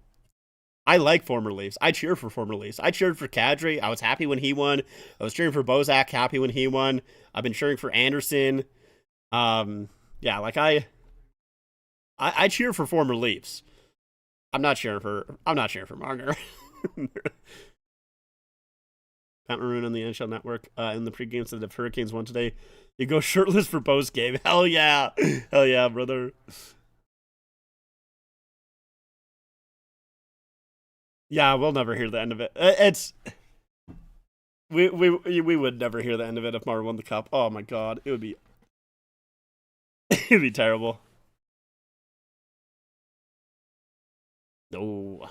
We need to see a second Stanley Cup from Carolina. That's the second Stanley Cup that I want. It'd be so poetic 20 years later, too, with Rod Bidmore as the coach this time around. Oh, so poetic. That's the story I need. I am looking forward to Game 6. All right, yeah, I think I'm going to head out now because I think my stream is, like, just really taking it. I don't think I had any frames dropped throughout, all of the stream, and now I have, 18,000 in the last 10 minutes here, so my internet's just fucking itself. I don't know what's going on. So it's probably lagging. I don't really want to end it, but I think I am going to probably end it here. I appreciate everybody for stopping by, for chatting in the chat. I think I am going to stream for Game 6. I'm going to do my best to stream for Game 6. And then if there is a Game 7, 100% streaming for Game 7. Definitely will be doing that for sure. But most likely going to do Game 6. I'll try. I'm trying my best. I wouldn't mind if he wins. He's an impressive player, especially in this playoff run. As a Leaf fan, I wouldn't mind it myself. I mean, Marner is an impressive player, and he's been fantastic, unbelievable in these playoffs. But I just don't really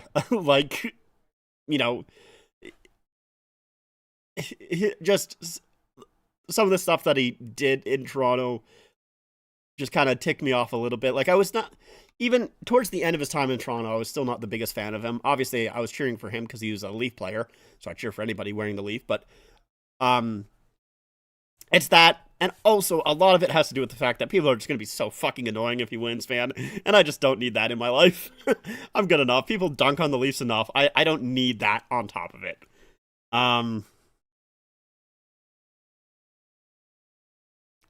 I mean, if Austin Matthews...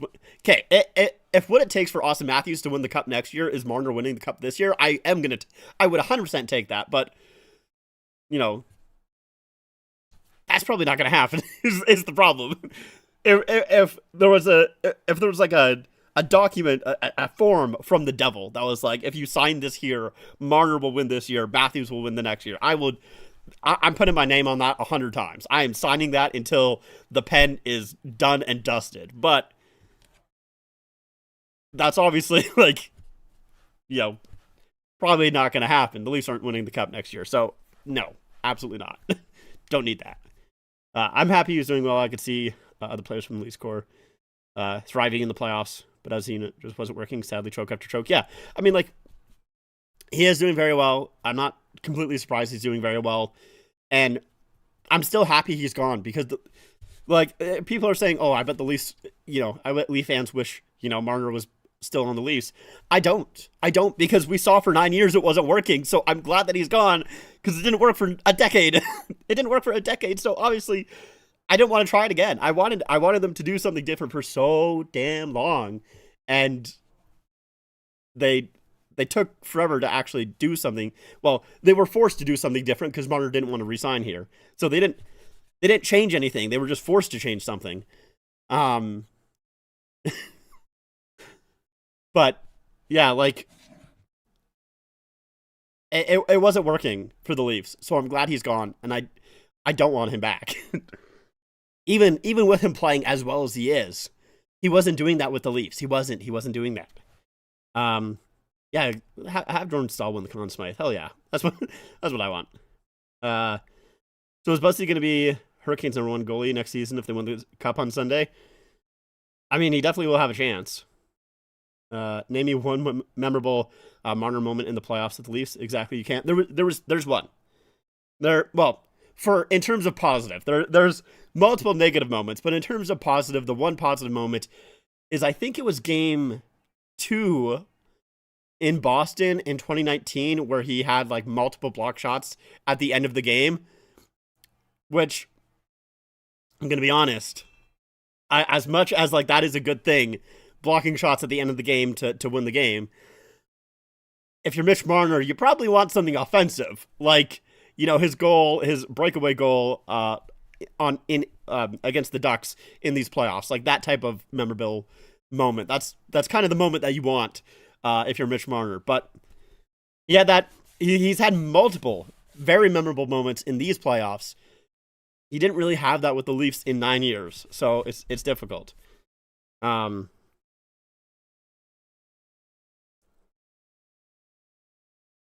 Sorry, there are memorable moments, but for the wrong reasons. Yeah, exactly. Oh yeah, right. It was in Toronto. That game was in Toronto. My bad. Yeah, you're right. It was against Boston, but it was in Toronto. So I think it was Game 3. You're correct. I mean, Marner is going to win the Conn Smythe if Vegas wins the Cup. That's going to happen. If they don't win the Cup, he still has a chance to win the Conn Smythe, is the unfortunate part. But less likely. I mean, I don't think he wins the Conn Smythe if Carolina wins the Cup. I don't think he's not quite having a season like, or all playoffs like McDavid did. Like, how many, let's see. McDavid playoff points. Let's see. I